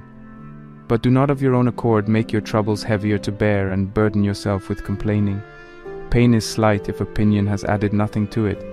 But if, on the other hand, you begin to encourage yourself and say it is nothing, a trifling matter at most, keep a stout heart and it will soon cease. Then in thinking it slight, you will make it slight. Everything depends on opinion, ambition, luxury, greed, hark back to opinion. It is according to opinion that we suffer. A man is as wretched as he has convinced himself that he is. I hold that we should do away with complaint about past sufferings, and with all language like this. None has ever been worse off than I. What sufferings, what evils have I endured? No one has thought that I shall recover. How often have my family bewailed me, and the physicians given me over? Men who are placed on the rack are not torn asunder with such agony. However, even if all this is true, it is over and gone. What benefit is there in reviewing past sufferings, and in being unhappy just because once you were unhappy? Besides, everyone adds much to his own ills and tells lies to himself. And that which was bitter to bear is pleasant to have borne. It is natural to rejoice at the ending of one's ills. Two elements must therefore be rooted out once for all: the fear of future suffering, and the recollection of past suffering, since the latter no longer concerns me, and the former concerns me not yet. But when set in the very midst of troubles, one should say, perchance some day the memory of this sorrow will even bring delight. Let such a man fight against them with all his might. If he once gives way, he will be vanquished, but if he strives against his sufferings, he will conquer. As it is, however, what most men do is to drag down upon their own heads a falling ruin which they ought to try to support. If you begin to withdraw your support from that which thrusts toward you and totters and is ready to plunge, it will follow you and lean more heavily upon you. But if you hold your ground and make up your mind to push against it, it will be forced back. What blows do athletes receive on their faces and all over their bodies? Nevertheless, through their desire for fame, they endure every torture, and they undergo these things not only because they are fighting, but in order to be able to fight. Their very training means torture. So let us also win the way to victory in all our struggles. For the reward is not a garland or a palm or a trumpeter who calls for silence at the proclamation of our names, but rather virtue, steadfastness of soul, and a peace that is won for all time, if fortune has once been utterly vanquished in any combat. You say, I feel severe pain. What then? Are you relieved from feeling it if you endure it like a woman? Just as an enemy is more dangerous to a retreating army, so every trouble that fortune brings attacks us all the harder if we yield and turn our backs. But the trouble is serious. What? Is it for this purpose that we are strong, that we may have light burdens to bear? Would you have your illness long drawn out, or would you have it quick and short? If it is long, it means a respite, allows you a period for resting yourself, bestows upon you the boon of time in plenty. As it arises, so it must also subside. A short and rapid illness will do one of two things. It will quench or be quenched. And what difference does it make whether it is not or I am not? In either case, there is an end of pain. This too will help to turn the mind aside to thoughts of other things and thus to depart from pain.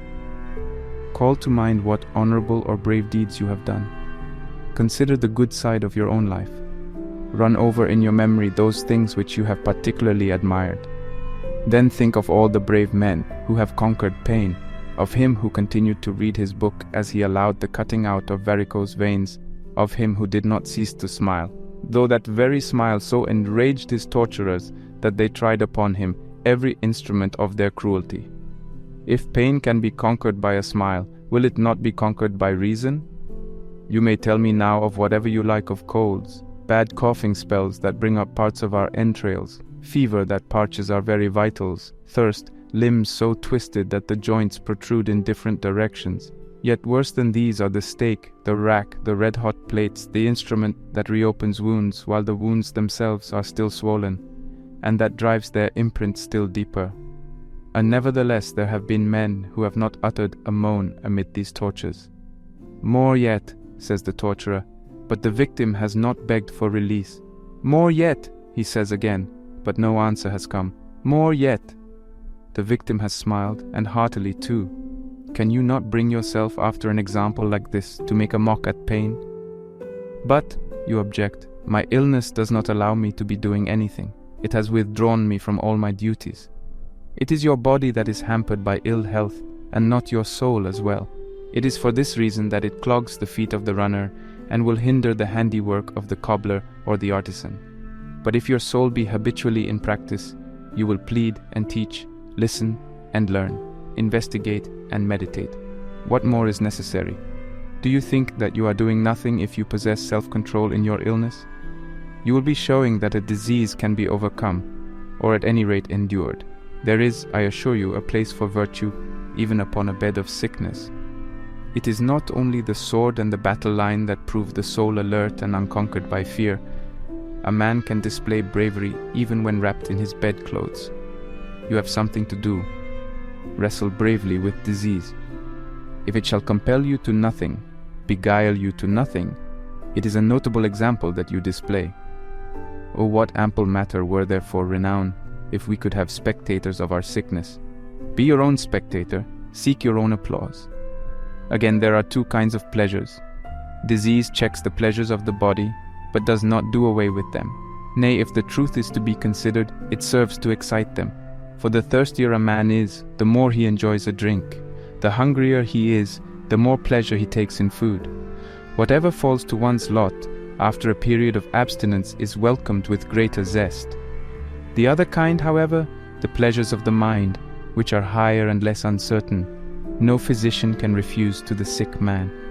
Whoever seeks these, and knows well what they are, scorns all the blandishments of the senses. Men say, poor sick fellow, but why? Is it because he does not mix snow with his wine, or because he does not revive the chill of his drink, mixed as it is in a good-sized bowl, by chipping ice into it, or because he does not have lucrine oysters opened fresh at his table, or because there is no din of cooks about his dining hall as they bring in their very cooking apparatus along with their viands? For luxury has already devised this fashion of having the kitchen accompany the dinner, so that the food may not grow lukewarm or fail to be hot enough for a palate which has already become hardened. poor sick fellow. He will eat as much as he can digest. There will be no boar lying before his eyes, banished from the table as if it were a common meat, and on his sideboard there will be heaped together no breast meat of birds, because it sickens him to see birds served whole. But what evil has been done to you? You will dine like a sick man, nay, sometimes like a sound man.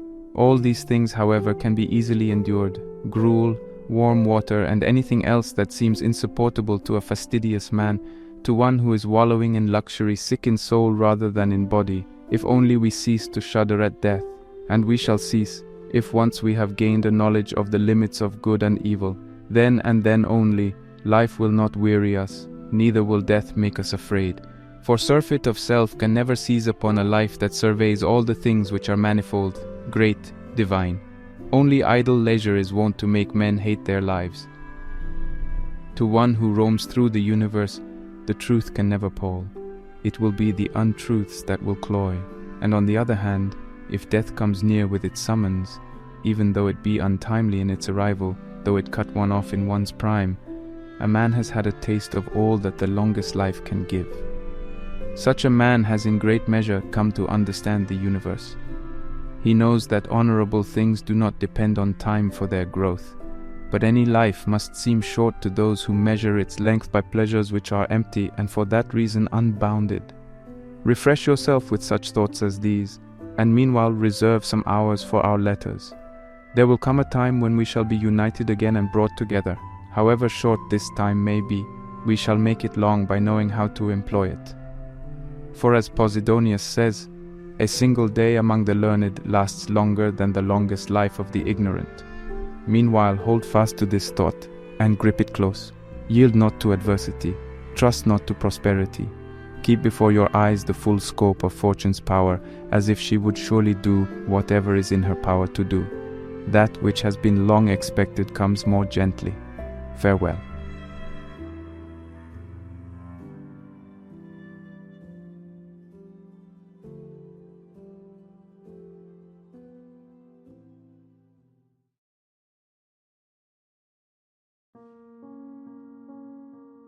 Letter 104, on care of health and peace of mind.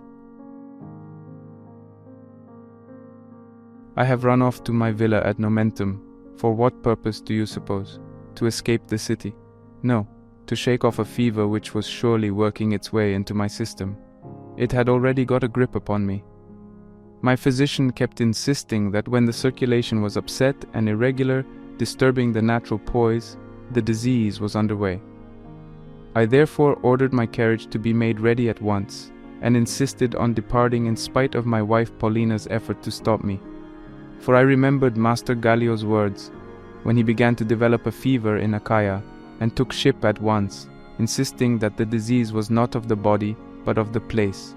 That is what I remarked to my dear Paulina, who always urges me to take care of my health.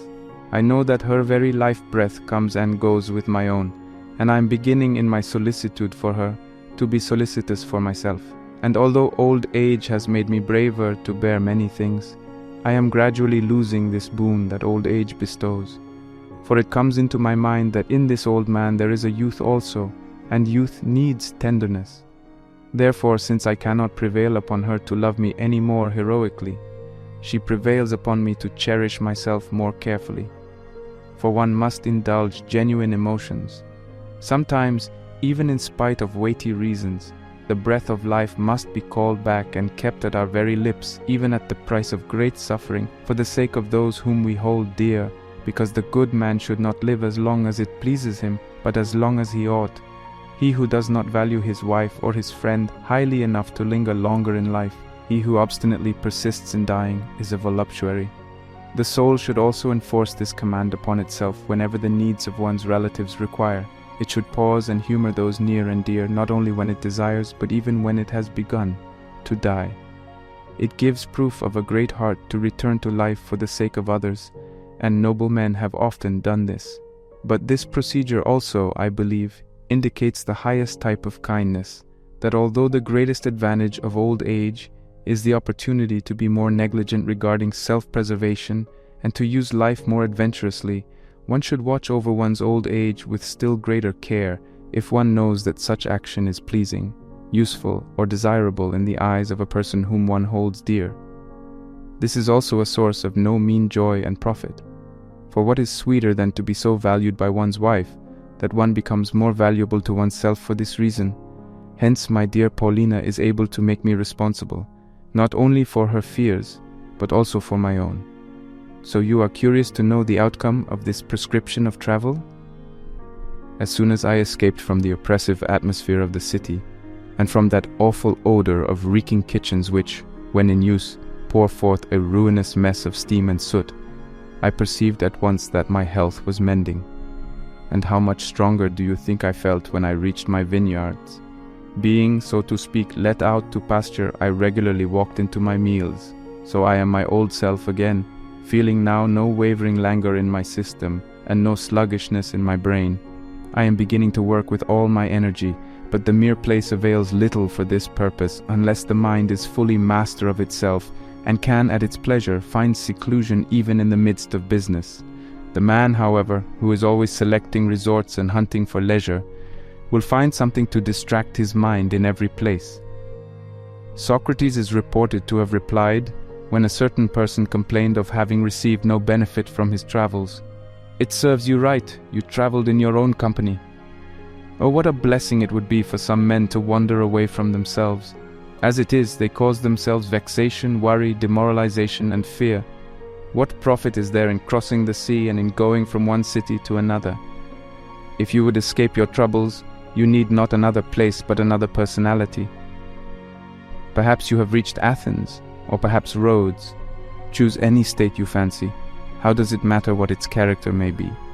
You will be bringing to it your own. Suppose that you hold wealth to be a good. Poverty will then distress you, and, which is most pitiable, it will be an imaginary poverty.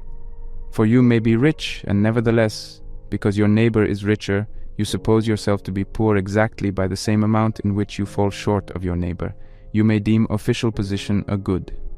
You will be vexed at another's appointment or reappointment to the consulship. You will be jealous whenever you see a name several times in the state records. Your ambition will be so frenzied that you will regard yourself last in the race if there is anyone in front of you. Or you may rate death as the worst of evils, although there is really no evil therein except that which precedes death's coming, fear. You will be frightened out of your wits, not only by real but by fancied dangers, and will be tossed forever on the sea of illusion.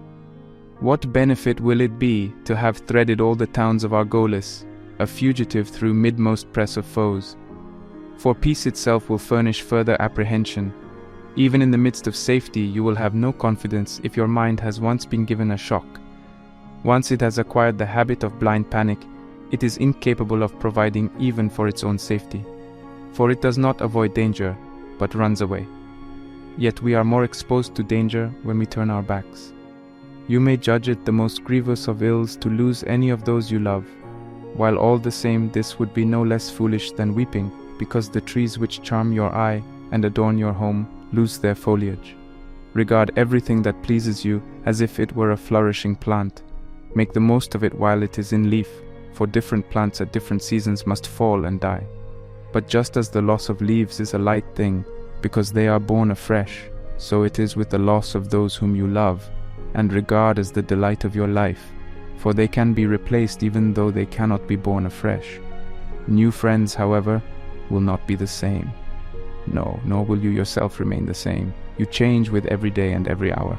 But in other men you more readily see what time plunders. In your own case the change is hidden, because it will not take place visibly. Others are snatched from sight. We ourselves are being stealthily filched away from ourselves. You will not think about any of these problems, nor will you apply remedies to these wounds. You will of your own volition be sowing a crop of trouble by alternate hoping and despairing. If you are wise, mingle these two elements. Do not hope without despair, or despair without hope. What benefit has travel of itself ever been able to give anyone?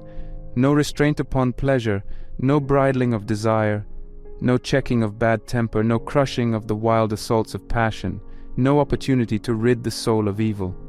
Traveling cannot give us judgment, or shake off our errors. It merely holds our attention for a moment by a certain novelty, as children pause to wonder at something unfamiliar. Besides, it irritates us through the wavering of a mind which is suffering from an acute attack of sickness. The very motion makes it more fitful and nervous. Hence, the spots we had sought most eagerly, we quit still more eagerly, like birds that flit and are off as soon as they have alighted. What travel will give is familiarity with other nations. It will reveal to you mountains of strange shape, or unfamiliar tracts of plain, or valleys that are watered by ever-flowing springs, or the characteristics of some river that comes to our attention. We observe how the Nile rises and swells in summer, or how the Tigris disappears, runs underground through hidden spaces, and then appears with unabated sweep, or how the Maeander, that oft-rehearsed theme and plaything of the poets, turns in frequent bendings, and often in winding comes close to its own channel before resuming its course. But this sort of information will not make better or sounder men of us. We ought rather to spend our time in study, and to cultivate those who are masters of wisdom, learning something which has been investigated but not settled. By this means the mind can be relieved of a most wretched serfdom, and won over to freedom. Indeed, as long as you are ignorant of what you should avoid or seek, or of what is necessary or superfluous, or of what is right or wrong, you will not be traveling, but merely wandering. There will be no benefit to you in this hurrying to and fro, for you are traveling with your emotions and are followed by your afflictions. Would that they were indeed following you. In that case, they would be farther away, as it is you are carrying and not leading them. Hence they press about you on all sides, continually chafing and annoying you. It is medicine, not scenery, for which the sick man must go a-searching. Suppose that someone has broken a leg or dislocated a joint. He does not take carriage or ship for other regions, but he calls in the physician to set the fractured limb, or to move it back to its proper place in the socket. What then? When the spirit is broken or wrenched in so many places, do you think that change of place can heal it? The complaint is too deep-seated to be cured by a journey. Travel does not make a physician or an orator. No art is acquired by merely living in a certain place. Where lies the truth then? Can wisdom, the greatest of all the arts, be picked up on a journey? I assure you, travel as far as you like. You can never establish yourself beyond the reach of desire, beyond the reach of bad temper, or beyond the reach of fear. Had it been so, the human race would long ago have banded together and made a pilgrimage to the spot. Such ills, as long as you carry with you their causes, will load you down and worry you to skin and bone in your wanderings over land and sea. Do you wonder that it is of no use to run away from them? That from which you are running is within you. Accordingly, reform your own self, get the burden off your own shoulders, and keep within safe limits the cravings which ought to be removed. Wipe out from your soul all trace of sin.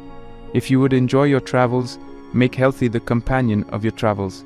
As long as this companion is avaricious and mean, greed will stick to you, and while you consort with an overbearing man, your puffed-up ways will also stick close. Live with a hangman, and you will never be rid of your cruelty. If an adulterer be your clubmate, he will kindle the baser passions. If you would be stripped of your faults, leave far behind you the patterns of the faults. The miser, the swindler, the bully, the cheat, who will do you much harm merely by being near you, are within you. Change therefore to better associations. Live with the Catos, with Laelius, with Tubero. Or, if you enjoy living with Greeks also, spend your time with Socrates and with Zeno. The former will show you how to die if it be necessary, the latter how to die before it is necessary. Live with Chrysippus, with Posidonius. They will make you acquainted with things earthly and things heavenly. They will bid you work hard over something more than neat turns of language and phrases mouthed forth for the entertainment of listeners. They will bid you be stout of heart and rise superior to threats. The only harbor safe from the seething storms of this life is scorn of the future, a firm stand, a readiness to receive fortune's missiles full in the breast, neither skulking nor turning the back. Nature has brought us forth brave of spirit, and, as she has implanted in certain animals a spirit of ferocity, in others craft, in others terror, so she has gifted us with an aspiring and lofty spirit, which prompts us to seek a life of the greatest honor, and not of the greatest security, that most resembles the soul of the universe, which it follows and imitates as far as our mortal steps permit. This spirit thrusts itself forward, confident of commendation and esteem. It is superior to all, monarch of all it surveys. Hence it should be subservient to nothing, finding no task too heavy, and nothing strong enough to weigh down the shoulders of a man. Shapes dread to look upon, of toil or death, are not in the least dreadful, if one is able to look upon them with unflinching gaze, and is able to pierce the shadows.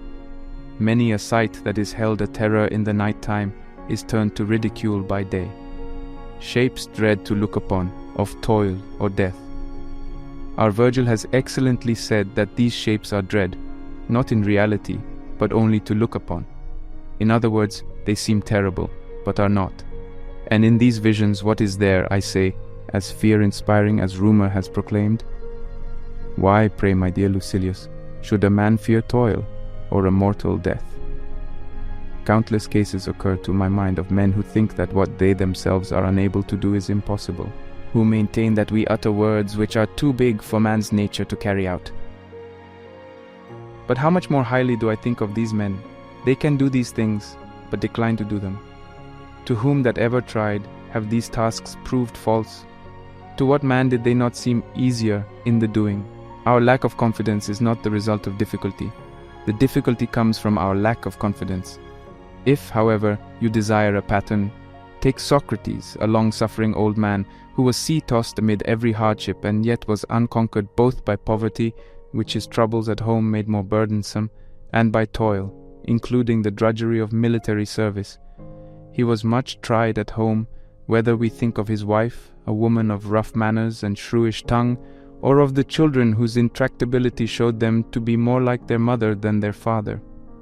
And if you consider the facts, he lived either in time of war, or under tyrants, or under a democracy which is more cruel than wars and tyrants.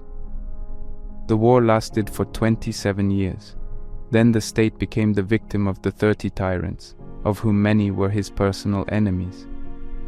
At the last came that climax of condemnation under the gravest of charges.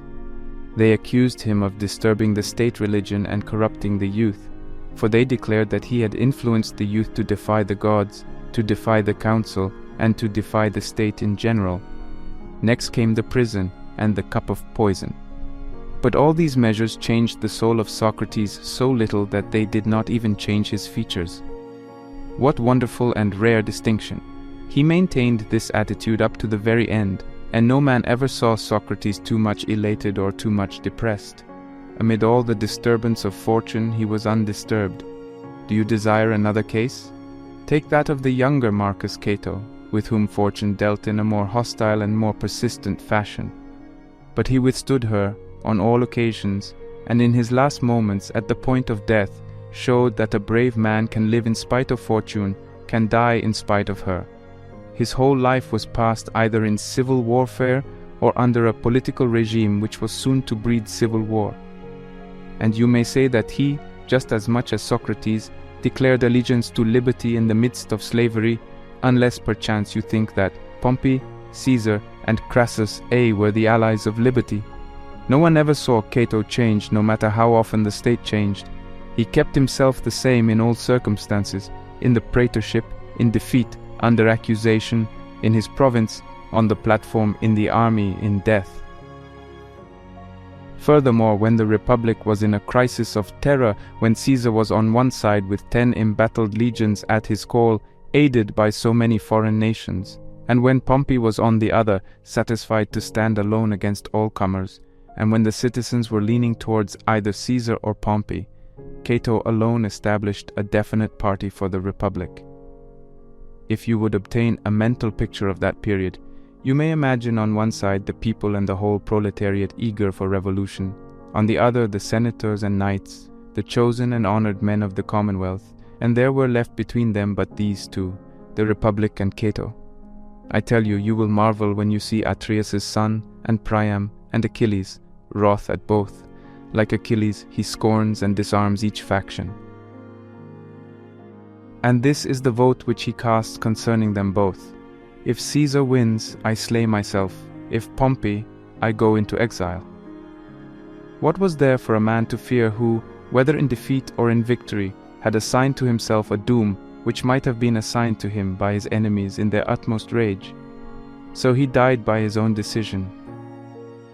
You see that man can endure toil. Cato on foot led an army through African deserts. You see that thirst can be endured. He marched over sun-baked hills, dragging the remains of a beaten army and with no train of supplies, undergoing lack of water and wearing a heavy suit of armor, always the lust to drink of the few springs which they chanced to find. You see that honor and dishonor too can be despised, for they report that on the very day when Cato was defeated at the elections, he played a game of ball. You see also that man can be free from fear of those above him in rank, for Cato attacked Caesar and Pompey simultaneously at a time when none dared fall foul of the one without endeavoring to oblige the other. You see that death can be scorned as well as exile. Cato inflicted exile upon himself and finally death, and war all the while. And so, if only we are willing to withdraw our necks from the yoke, we can keep as stout a heart against such terrors as these. But first and foremost, we must reject pleasures. They render us weak and womanish. They make great demands upon us, and moreover, cause us to make great demands upon fortune. Second, we must spurn wealth. Wealth is the diploma of slavery. Abandon gold and silver, and whatever else is a burden upon our richly furnished homes. Liberty cannot be gained for nothing. If you set a high value on liberty, you must set a low value on everything else. Farewell.